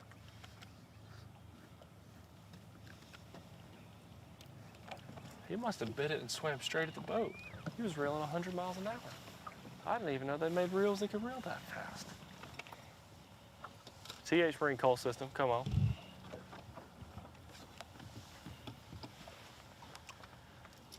He's little, but we'll take him right now. That's right.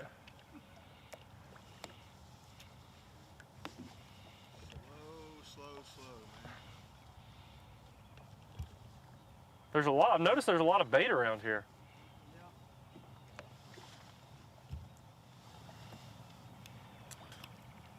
That fish picked it up. I never even knew he had it. He's swimming right at the boat. Dude, he was swimming fast too. Do what? He was swimming fast at the boat too. Well, I picked it up. I was actually telling John, I said, well, That might have been a fish. I think I just pulled it away from it. And I started reeling and reeling, and I couldn't feel the bottom. I'm like, well, maybe he's still there.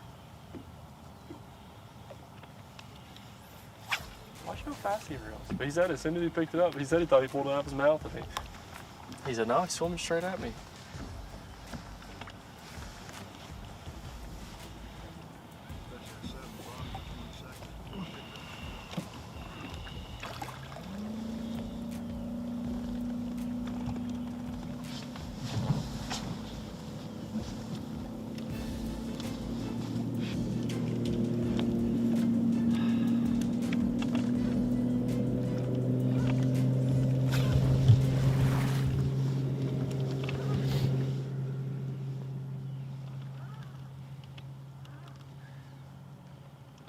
I wanted to ask y'all one question.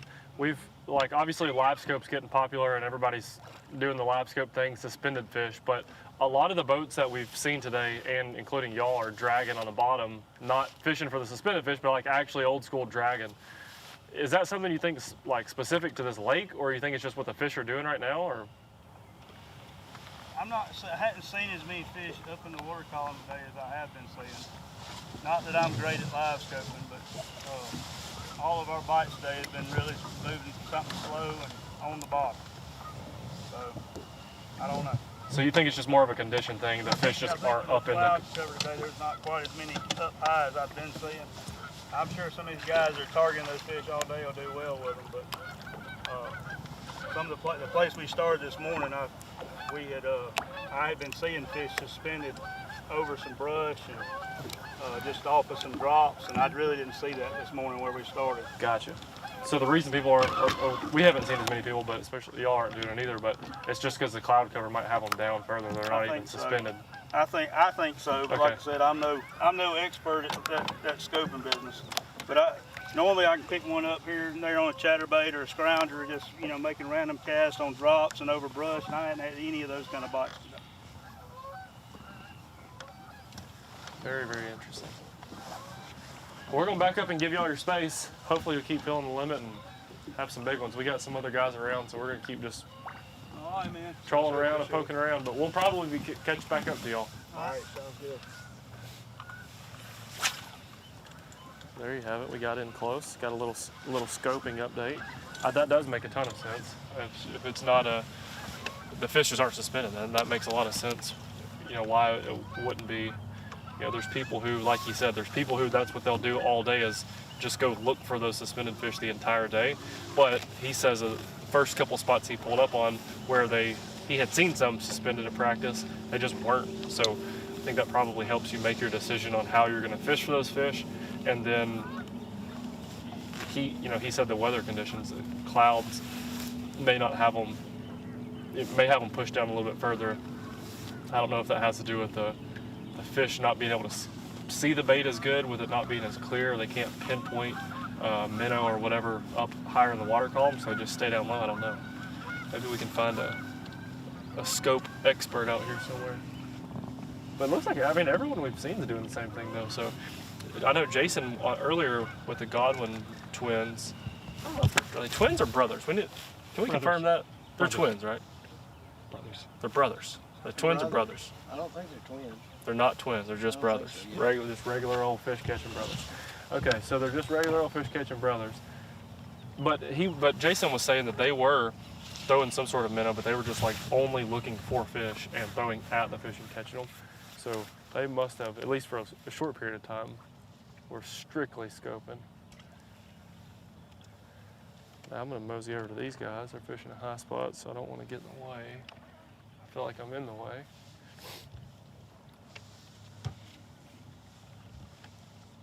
I might have said Godwin twins several times, so if their family's probably on here correcting me the whole time, I apologize.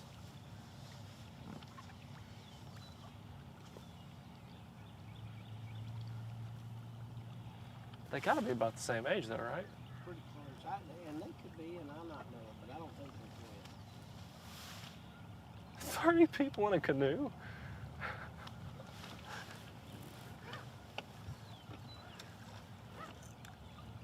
Oh, here we got some old school rattle trapping. This is a fishing I wanted to see. I hope these guys got them. I hope y'all got them. We do. Oh boy, here we go, good stuff. This is what I wanted to hear. What boat number are you? 181. 181. What you got? Probably 14 pounds. 14 pounds, boat 181. Nothing that's going to win it. I like, look. When that little front come through earlier and it started raining, Yeah? it shut them down. Really? Before that, we were calling. And then as soon as that little Yeah. come through, it changed everything. So, Interesting. we'll keep on grinding. That's right. First team we've seen double rattle trapping. Oh, really? The first team we've seen doing it. That's why as soon as I saw that red rattle trap, I was like, I want to see what they got. So I don't know if y'all heard this on TV, but said, I hope y'all got them. And he looked and smiled, grinned real big and said, we do. Look at that, both shiny red rattle traps. Yep. It's the, he was on fire, and I was the net man for about 15, 20 minutes for him, one right after another and stuff, so. All just on this flat right here? Yes. Wow, just working it, no pattern, just up and down, up and down. There's actually a pattern. There is a pattern. Yeah. We won't talk about that part. Yeah. We're going to keep that part secret. That's but right. it is a red rattle trap, we'll say that. Yes, it is. So. Okay. So there's a little sneaky going on. We won't talk about that part. We're going to keep that part secret. But it's a flat and it's a red rattle trap, so that's all we get. And they said they've got around 14 pounds, which oftentimes, if an angler says they got 14, that typically would mean about 15 and a half when it goes to the scales. They're being conservative. How many fish do you think you caught? What? About 8. Yeah? All good quality. Yeah. Well, 2.5, 3 pounders. Yeah, cool. I'm gonna back up a little bit. I'm kind of on the edge of that flat.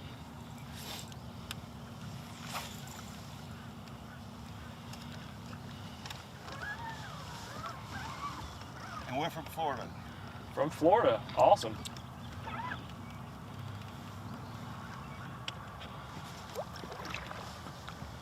Glad to have y'all up. Thank you. This is our first year. Oh yeah, well, a good start then. Yes, it is. Yeah. We just need that kicker. That's right. From Florida, red rattle trapping. Got a solid limit of fish early in the day too. And he said that, so there was a maybe an hour ago, there was a little rain, something that came through. It got really, really windy for a second, and a little rain came through, and they said right before that, they were catching them every cast, and then it just totally stopped once that front moved through. So now they're just playing the patient game, hoping it picks back up. Fish get settled back in after that front. All the way up from Florida, fishing the ABT South, first year. Good start to the year. That's what you want. I think it's cool to see guys from Florida driving all the way up to fish Alabama Bass Trail. I know Kay's always got these numbers. I think this is really neat. And Kay's in our ears. Y'all won't be able to see her on TV. But Miss Kay, what's the number of states we've got in the ABT South this year?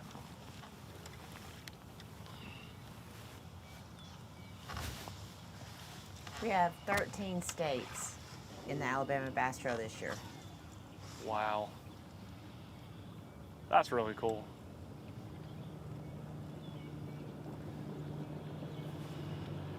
States in the Alabama Bass Trail.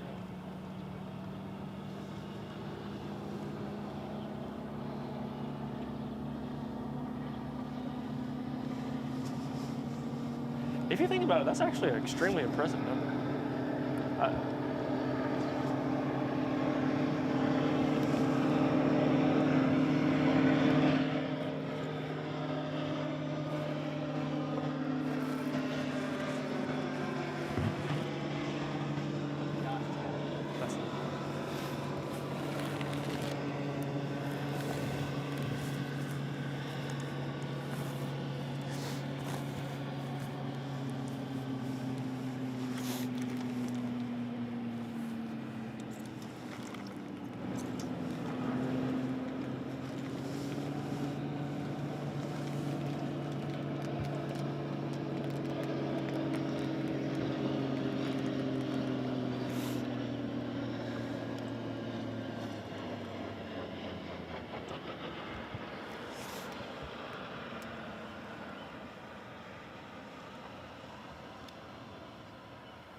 All right, if we've got a bunch of, I would imagine we have some wives and mamas of ABT anglers watching on Facebook right now.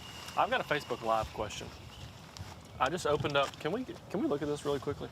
I just opened up a pack of Lifesaver gummies, wild berry, snacking on them while we're watching this rattle trap action. I noticed on the back of the pack, best before date is last month. But they're good, so I'm not gonna quit eating them. But my question is that, I mean, I don't know, best before date, but I thought they were delicious. It wasn't an open pack. I think I'm safe. What's the limit on that? How many months back would you go? It's candy, it's bad for you anyhow. As long as it's not 4 months old. I mean, if it was 4 or 5 months old, I probably wouldn't eat them. But I bet the mamas have a suggestion for that. If they're watching, they're like, no, honey, don't eat that. Luke probably hopes I do eat it, so I get sick. Luke's over here watching a canoe race right now. Luke said he's on a canoe that's got 30 people in it. He was. He said he's chased Kelly J around, burned a whole tank of gas. Luke's at the gas station right now. Kelly J's got 4 chunks.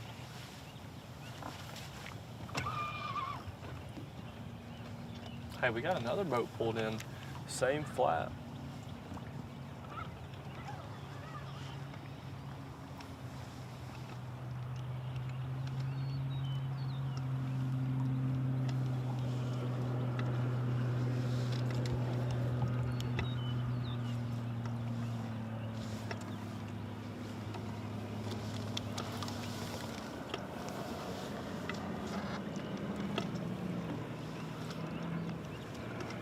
Also, speaking for Luke, Luke, I'm hearing in my ear that you have joined the screen 166. now. I was telling the folks at home that I'm eating a pack of candy that's 1 month expired. Well, I hope that works out for you in a negative way, of course. We're with Matt McClung and Brian Talmadge. And 166, we saw him this morning. We just saw him catch a first keeper after they almost had an encounter, Darren, with the 40-person canoe. They're yelling and screaming. They're all paddling together, and they almost took out boat 166. We saw it. We were chasing them on the trolling motor faster than we were chasing Kelly J. They were harder to keep up with, and it must be some kind of kids camp. But there's a lady in the back. You know how Kay has to boss you around all the time, make sure you're doing what you need to be doing. There's a lady in the back of this canoe, and she's telling them to row harder. She's yelling at them, and she about took out one of our ABT anglers. We saw that, but they caught a keeper right after it. So, guys, do you think the canoe needs to come back to stir them up a little bit? We saw you do some work after the canoe. They said they'd be okay with the canoe coming back. I feel like there's some snacks and some Capri Suns in that canoe, I'm not gonna lie.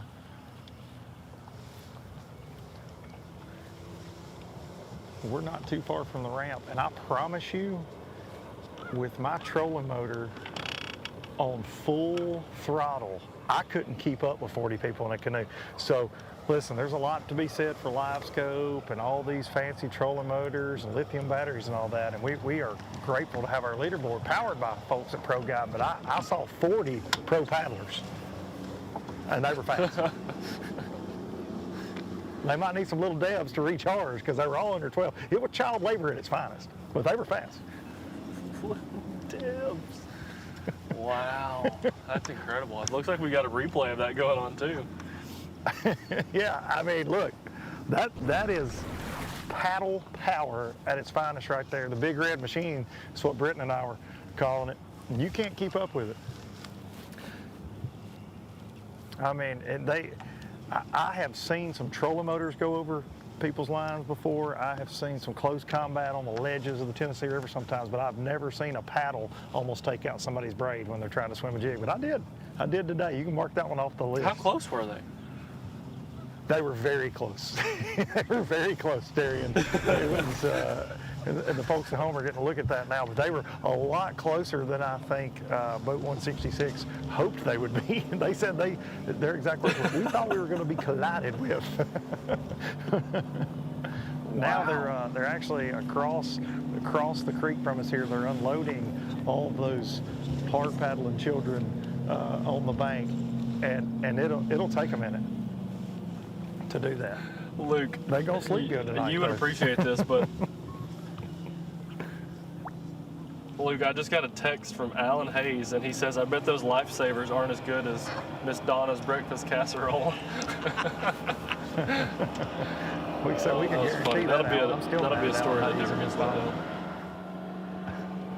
Well, I am ashamed that the best you could do today was some gummies you bought at the store. Well, I did get me a little biscuit this morning, but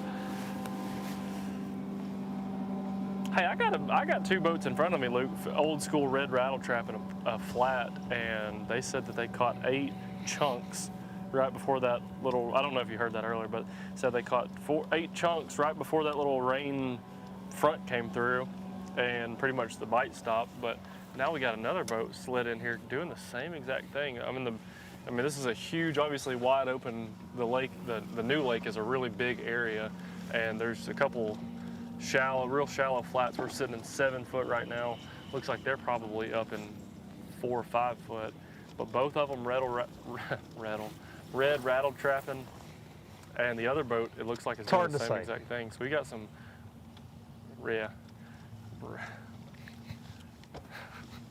say it 3 times fast, holding your tongue. Well, it's very hard to say. Red rattle trap 3 times fast is tough. Get you all tied up. It may be those expired gummies making you talk that way.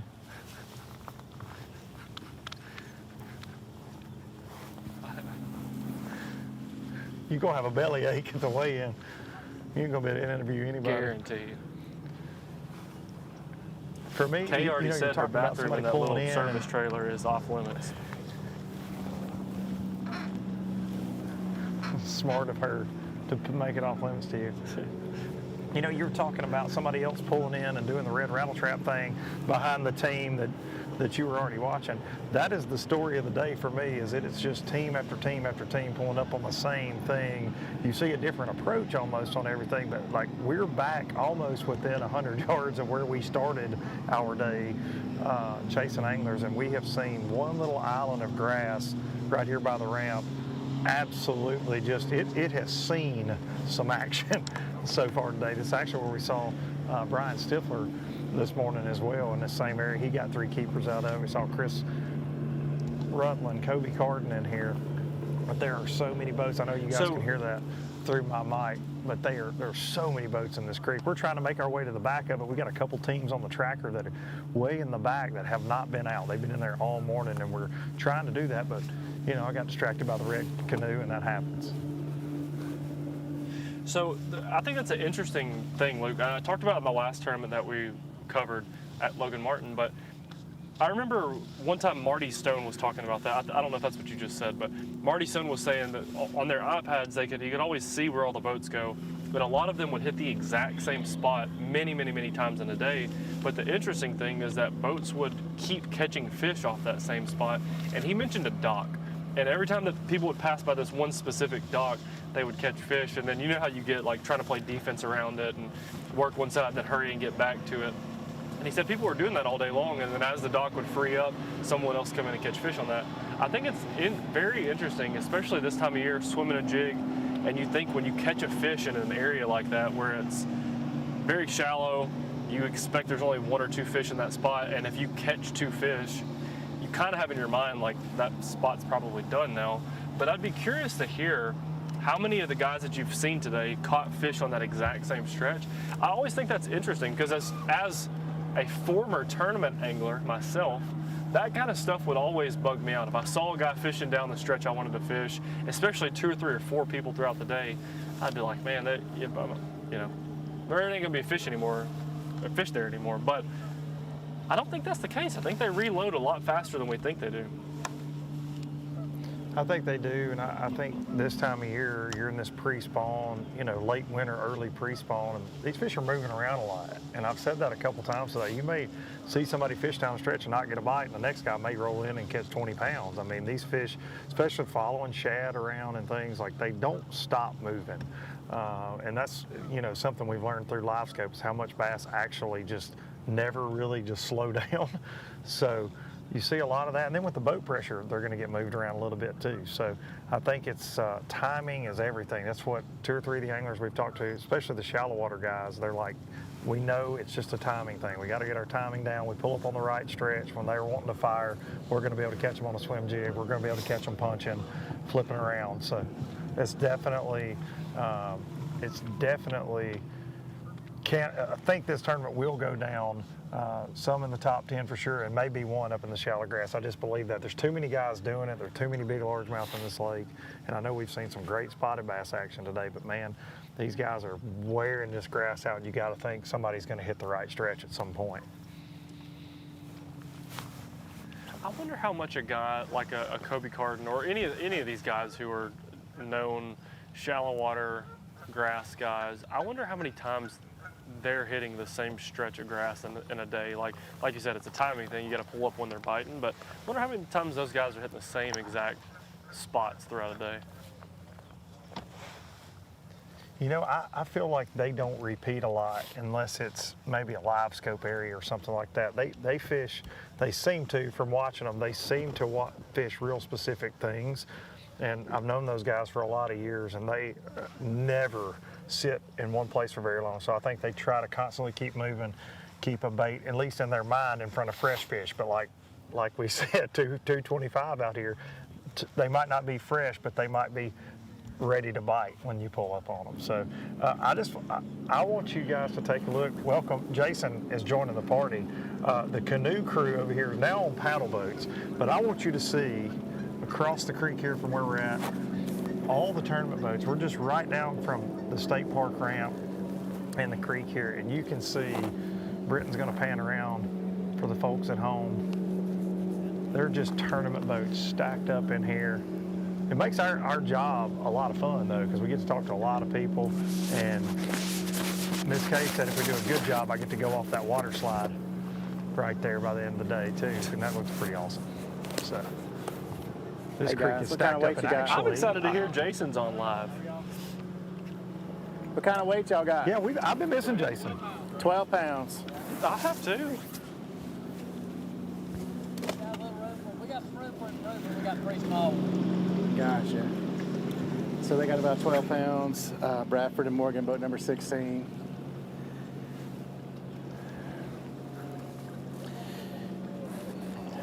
Yeah, we have just been fighting cell service. We look at the map and we said, let's come back down here where everybody is. So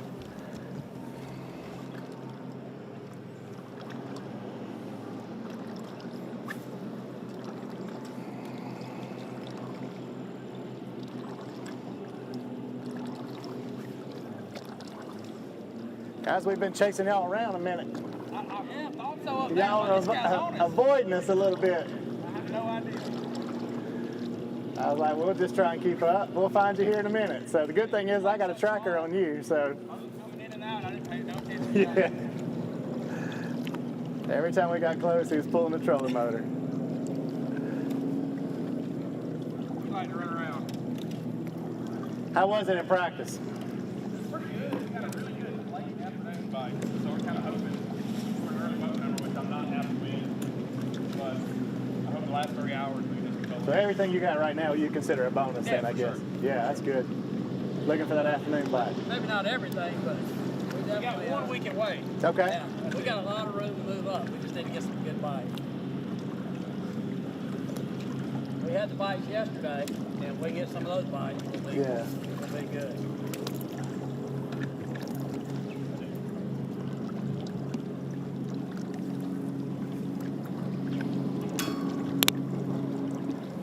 It looks like the sun's about trying to break through. I wish. We need it. Better rain.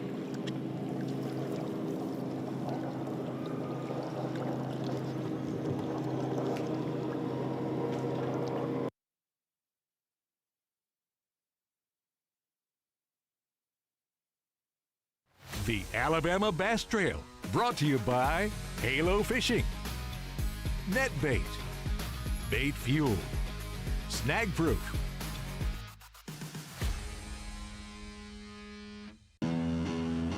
At Phoenix Boats, our passion for fishing is obvious. Whether it's a pro event or fishing with our family and friends, We truly love the sport of fishing. that's why our goal is to make every single Phoenix boat that goes out the door the best fishing platform it can be in both design and construction. We love to fish as much as anyone, and we believe it shows in every boat we build. Phoenix Boats, built by anglers for anglers.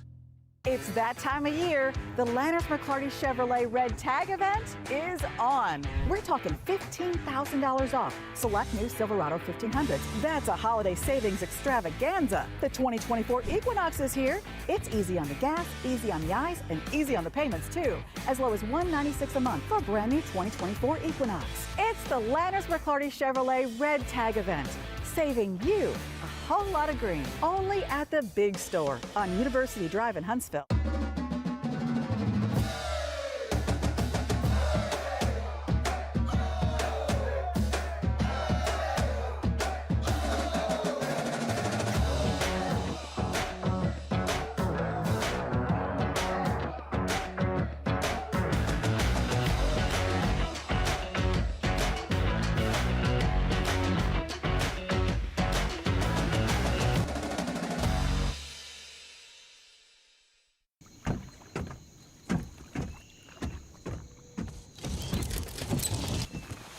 Nobody wants to run out of power when they're on the water.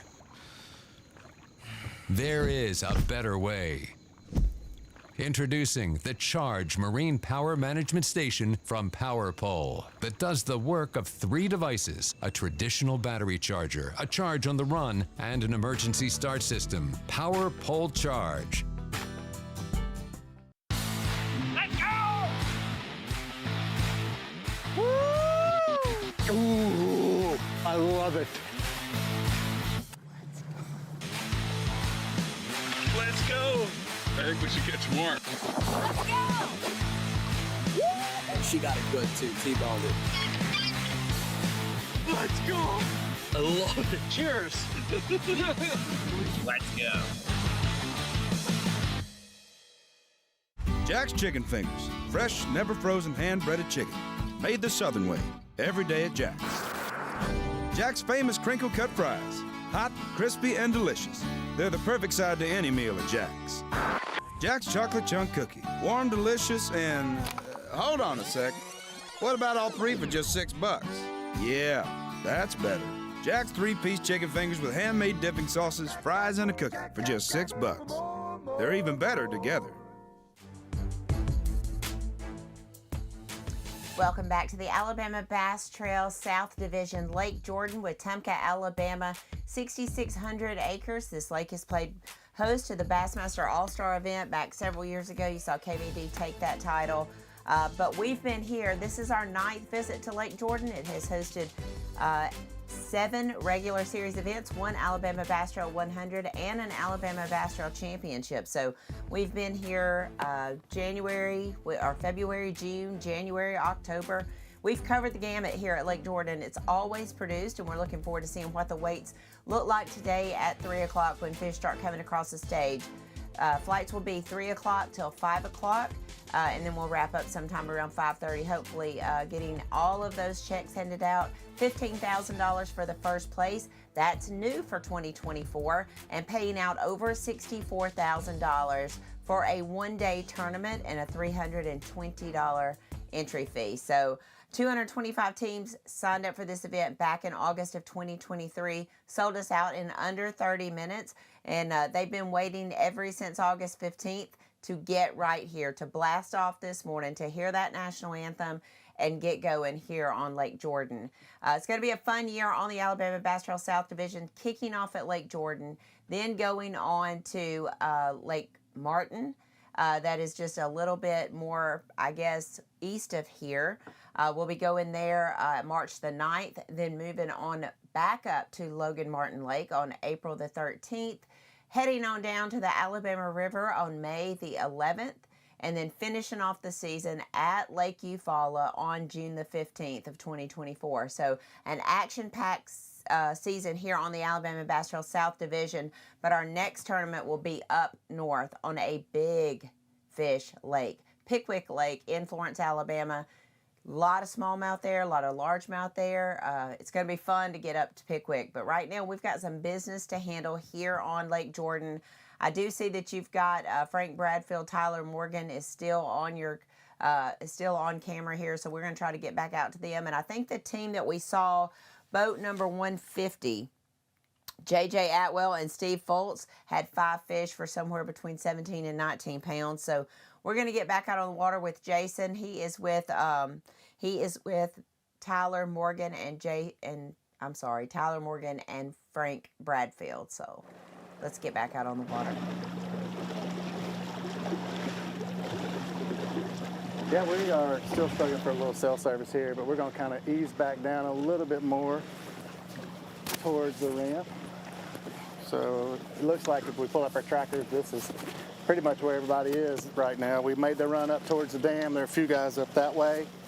Of course, we didn't have much cell service, but y'all did see a little bit of live. And then Mid-Lake area really struggles for cell service. We are south of where, or I guess we'll call this west of where we started this morning, back towards the ramp where we were on the Godwin brothers early this morning. We saw them put on a clinic, catching a limit really quick, doing the live scope deal. But now we are coming up to a couple other boats here, doing our best to try to stay in the cell range so we can keep you guys some coverage. Jason, we didn't get necessarily the coverage while you were at the dam, but was there fish catching going on up there? Yeah, we had some fish catching going on up, like we said at the dam earlier. Then, in between here, we've bounced around. We've seen a couple fish catches, but we weren't able to get them on live. It's just struggling for cell service. Was there a lot of boats up at the dam? Yeah, the guys are moving around a lot right now. We have, I'm looking at 4 boats in this area right here. See, if you pull up our trackers, I mean, everybody's down here except for just a few guys, and then the guys that I can't get in cell service. So we're gonna have to come back down here and hang out with you and Luke a little bit. Come on down. Guys, what's your boat number? We're in 105. What kind of weight you got? What kind of weight you got? Zeros. Oh, man. Tough day. How was practice for you guys? How many years y'all fish with us? Good deal. Boat number 105.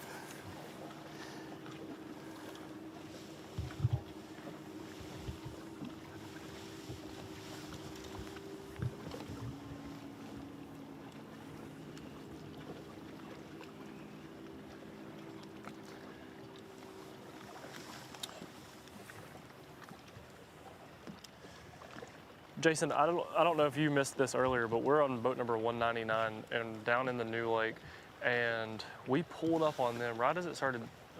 There was a little front that moved through. It had a lot of wind and a little bit of rain earlier. And we pulled up on them. Man, it was crazy. They put on a crankbait clinic like it was Guntersville in the middle of June. They were catching them every cast for several casts. They were getting bit almost. They were either catching a fish or getting bit every single cast. And awesome flurry. They've got over 15 pounds. They said they didn't think they had any that were 4 pounds or better, but it seems like everything's 3.5-ish. So they've got a really, really good bag of fish. And I don't know if they've weighed them all or if they're eyeballing them. I know they were using the balance beam for a while, just making sure they were culling the exact correct fish. When we were around them, they didn't actually put them on a scale, but certainly, and he even mentioned every fish we're catching is the same size, and they really were. Every one of them was fat spots, fighting hard on a DT16, and now they've slowed down a little bit and dragging. There's no wind down here anymore. That front kind of moved through, or whatever that little weather thing system was, moved through, and the fishing has certainly slowed down. Because earlier when it was that windy, the first hour and a half of the day, or I guess 2 hours of the day, you could look, there's a bunch of boats in our area, and you could look around, like even if you look to the right, even right now, you can see there's, you know, you can see 8 or 10 boats if you look as far as your eyes can see. There's a bunch of people around, but every now and then you would see fish being caught, whether you just, you know, whether it was a little one or not, fish were biting. But now it's certainly not the case. We've bounced around several different boats. Several different boats, and it's not the case anymore. But I wanted to show. We want to catch it when it's ready. Camera will even pick this up. But Jason mentioned the difference. Is that going to show on camera? And this, you can't really see the map really well, but the lake starts up here. This is the upper dam, and then we're down all the way down here on the lower end. And you can see what Jason was just talking about. There, even our camera, I mean, our trackers have got a few boats up at the dam. Really nothing in that midsection. Everyone is piled up down here on the lower end. All the trackers, and that's what Jason kind of alluded to, is that as he's been running around, there's not a ton going on up there.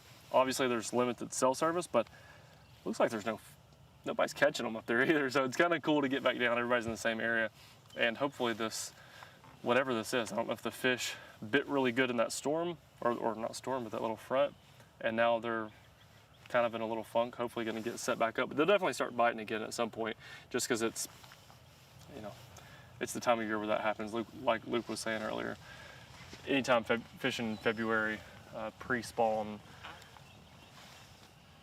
they're in groups. They're moving around a bunch.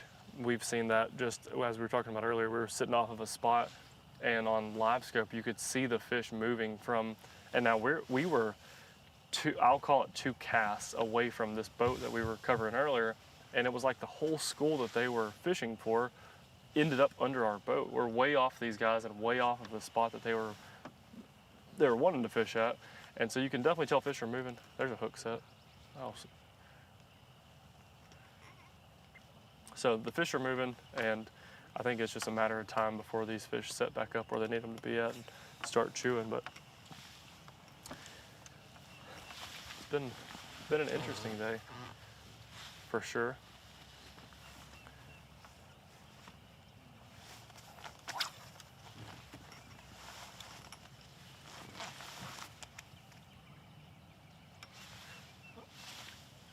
For the people on Facebook, I looked on Facebook earlier and was reading through some of the comments, and I did see there was several people asking us to go find specific anglers or specific boat numbers. We really appreciate y'all saying that and commenting. Y'all can't see this, but we've got Miss Kay in one ear and in kind of the arrangement of who we're going to find next, and she is directing us towards your comments. Some of the guys we don't have trackers on, so we're not able to see their exact location. So if we haven't been able to get on some of the, or cover some of the people that you're pointing us to, you know, they may not have a tracker, or we may not be able to see their location. So it's a little bit more difficult, but we do appreciate you commenting. There's a ton of love in the comment or in the chat, so we appreciate that. And even several people said that I'll be safe with these gummy worms. They said that the best buy date on candy is just so you can throw it away, then buy more packs. So it sounds like I'm gonna be safe.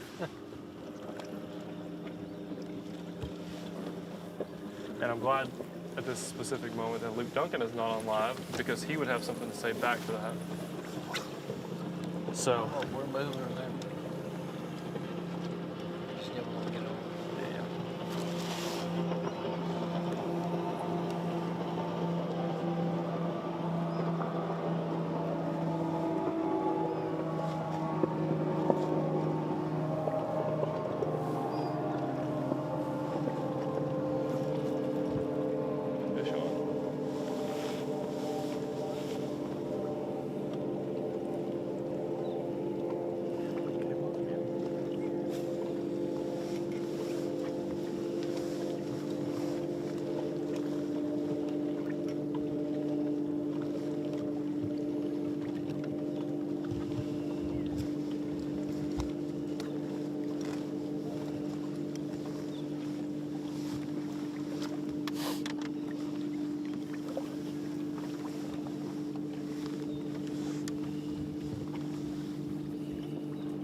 bunch of things on this spot now. They're getting a bunch of these where they're just... We need that wind to pick back up. Yeah, I know it. This dragon bite seems like they're just biting the... They're biting it weird. Yeah, they're not wanting. I don't think there's many up there right now. I think they've all kind of slid off.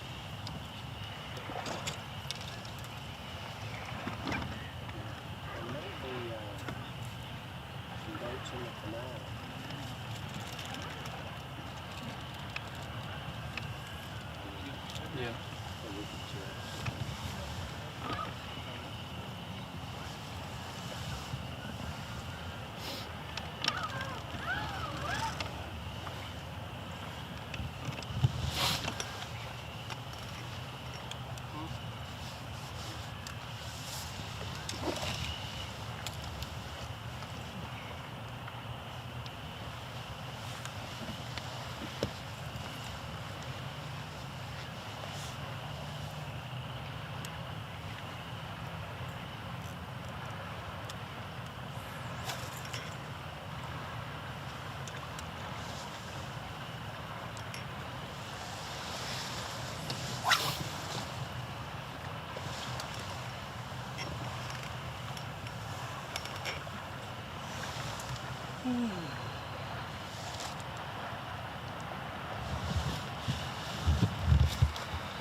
right, we made it down to boat number 152. They're sitting on about 8 pounds. We are slowly working our way back towards the landing. I've seen a lot of guys doing what these guys are doing all day long. They've just kind of been out here on the main river, just kind of scoping around, just trying to find the active fish, and they'll make that cast, they'll make that target cast whenever they see the fish kind of come on the screen.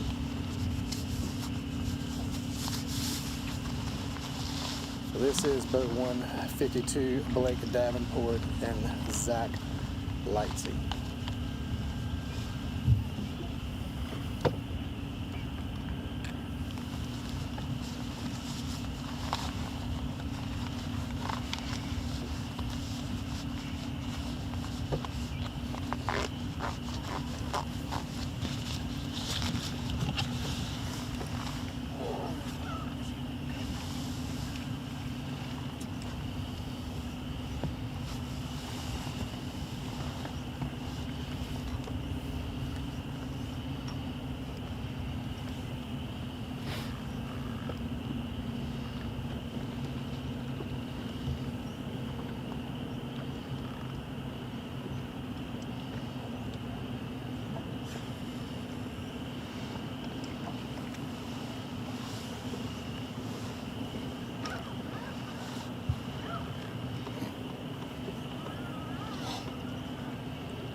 Guys, we just pulled up on 139. John Thomas Wally, Justin Duke, South Alabama boys.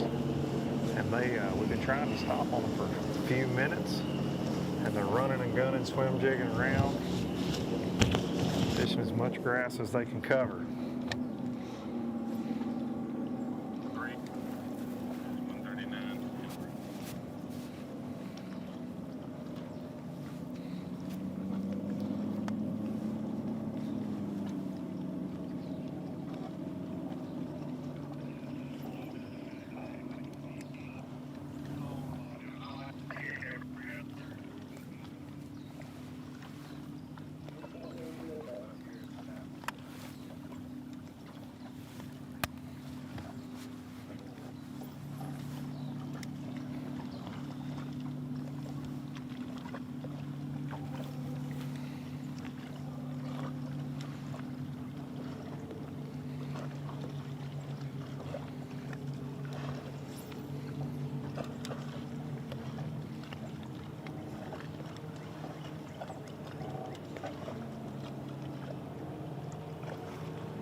Guys, how's the day going so far?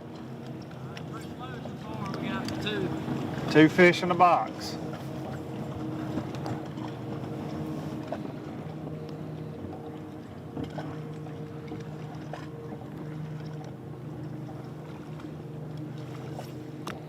Wally and Duke with 2 fish in the boat. Looks like they're working a skinny dipper swim jig combo here, covering a lot of water. It's been slow so far.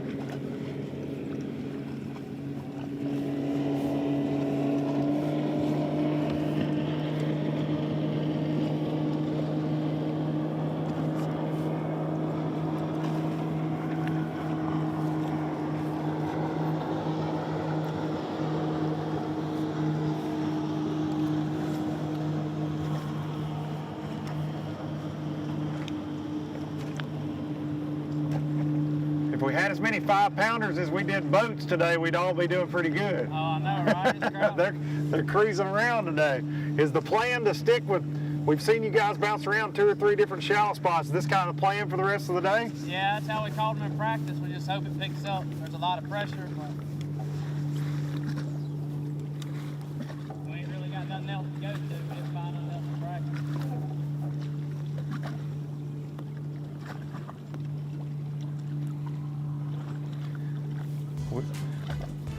Guys, we're going to take a quick commercial break. We appreciate each and every one of you joining us here on this Saturday morning on the Coosa River.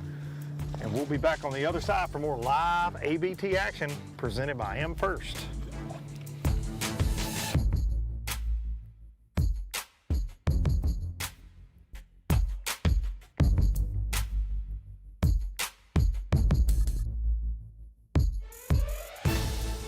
The Alabama Bass Trail is brought to you by Phoenix Boats, Landers McClarty Chevrolet, McGraw Webb Chevrolet, and by Academy Sports and Outdoors.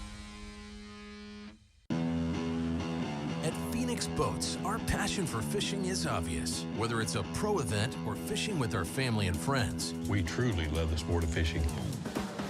that's why our goal is to make every single Phoenix boat that goes out the door the best fishing platform it can be in both design and construction.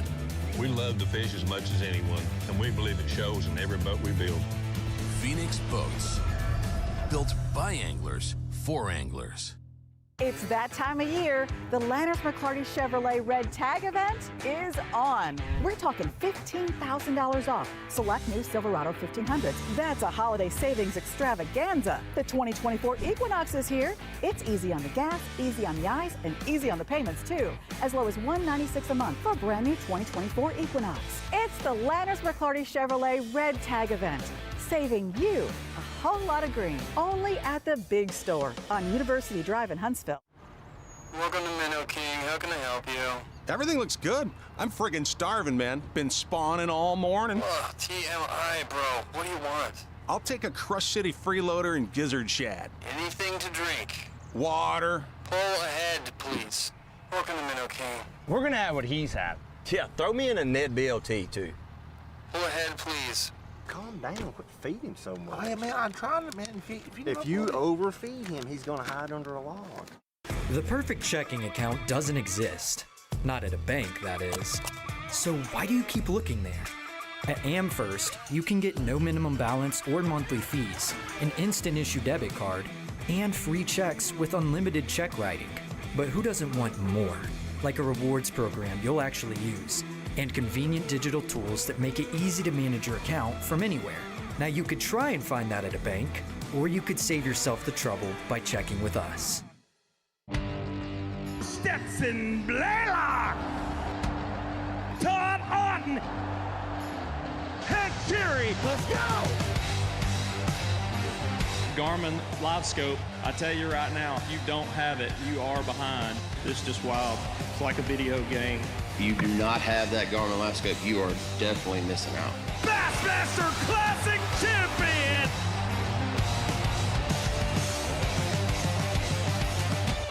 Jack's Chicken Fingers. Fresh, never frozen, hand-breaded chicken.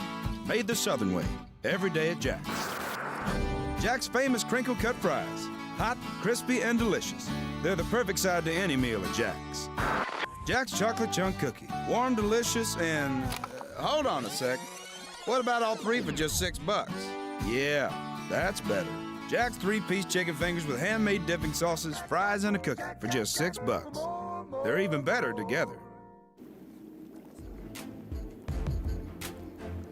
All right, here we are for the Bush Light Roundup. That's our time of the day where we just take a minute and we just kind of go all around the lake and what we've got to see today. So for our Bush Light Roundup section, you know, I think it was all about the Godwin brothers. As we started out this morning, it was really fast fish catching.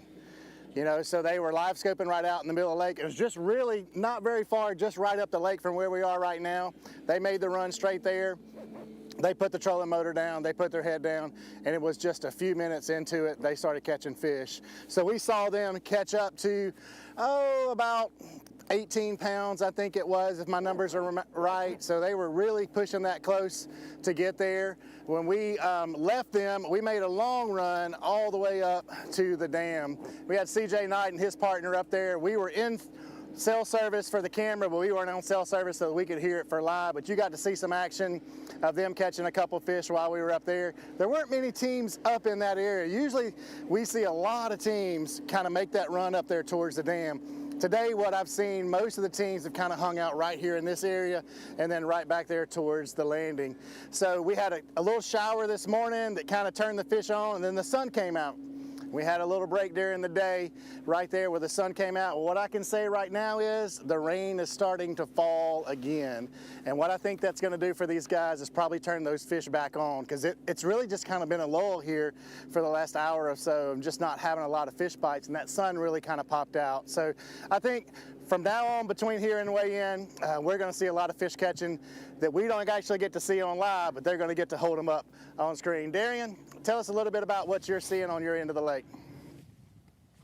I think you're exactly right, and I think that means that it's going to shake up to be an awesome weigh-in. And I think that's one of the cool things about our job is we get to see that morning bite and see the first half of the afternoon or right leading up to noon. But certainly looks like, especially when you have a morning flurry like y'all saw, we saw the same thing, that morning flurry and then a weird middle of the day bite, it makes you think that those later that later bite might also turn on. But very similar thing, obviously a little bit different fishing. You can see the dam is behind me. So we're in the new lake. We've stayed here the entire day.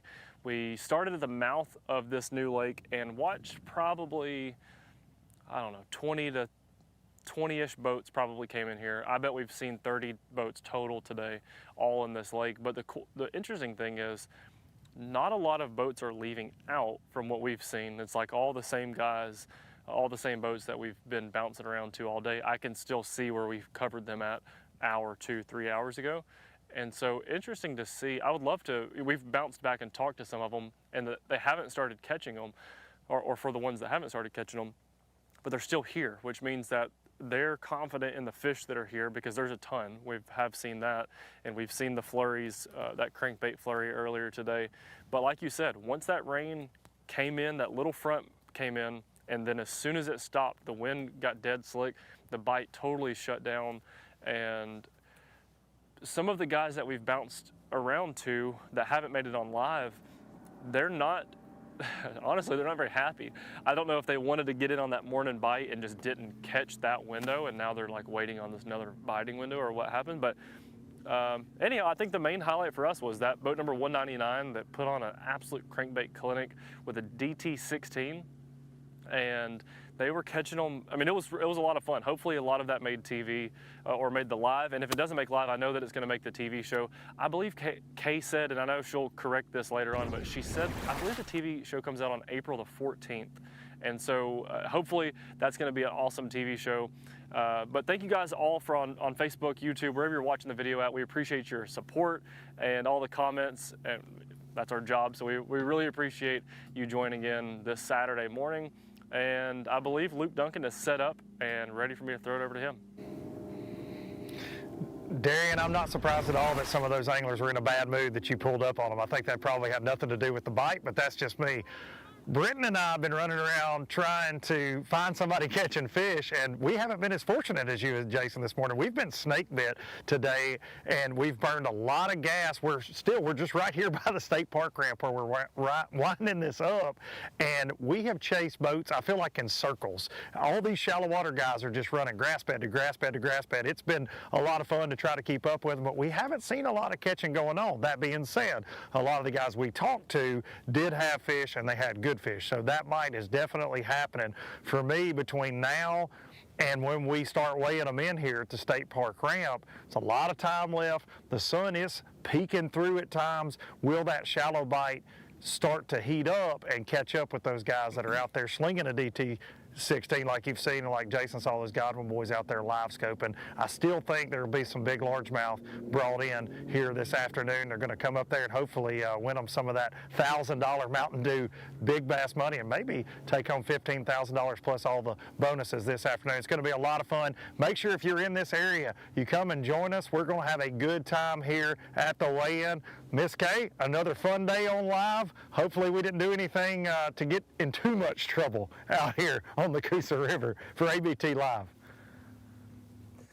No, you guys did a great job. I do want to talk about, the things that I saw back here in the studio and being able to watch you guys out there. We saw crankbaits, we saw Carolina rigs, we saw A lot of guys dragging bottom, whether it was with a crankbait or whether it was with a Carolina rig. We saw, as Darian mentioned, the Rapala DT16, and then we saw some swim jigs. So it's going to be interesting, some swim baits.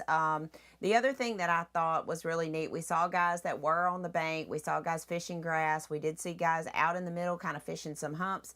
And then we did see some dock guys. They were out there targeting those docks. So a lot of different tactics used here today on Logan Martin Lake, a very small body of lake. And if you could see the trackers, literally, I know Darian tried to show you that, of just how densely populated this area is around the boat ramp. So are those guys here trying to get the retreads from the weekend before and the tournaments that happened during the week?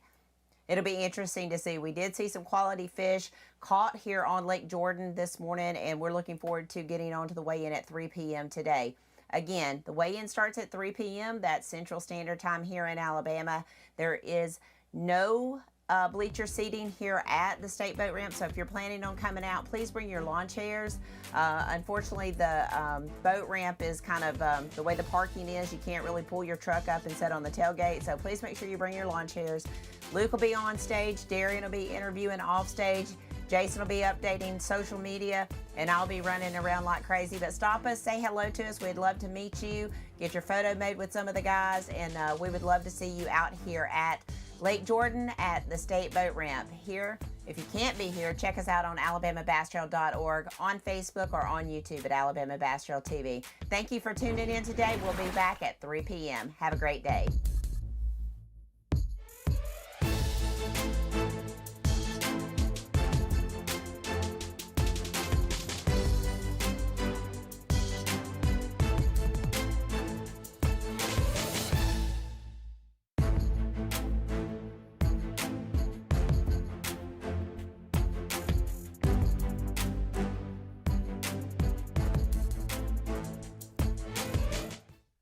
This live coverage of the Alabama Bass Trail has been presented by AmFirst Credit Union and sponsored by Phoenix Boats, Landers McClarty Chevrolet, McGraw-Webb Chevrolet, Jax, Garmin, Rapala, VMC, Crush City, Pro Guide Batteries, Mountain Dew, TH Marine, American Baitworks, and Sweet Home Alabama.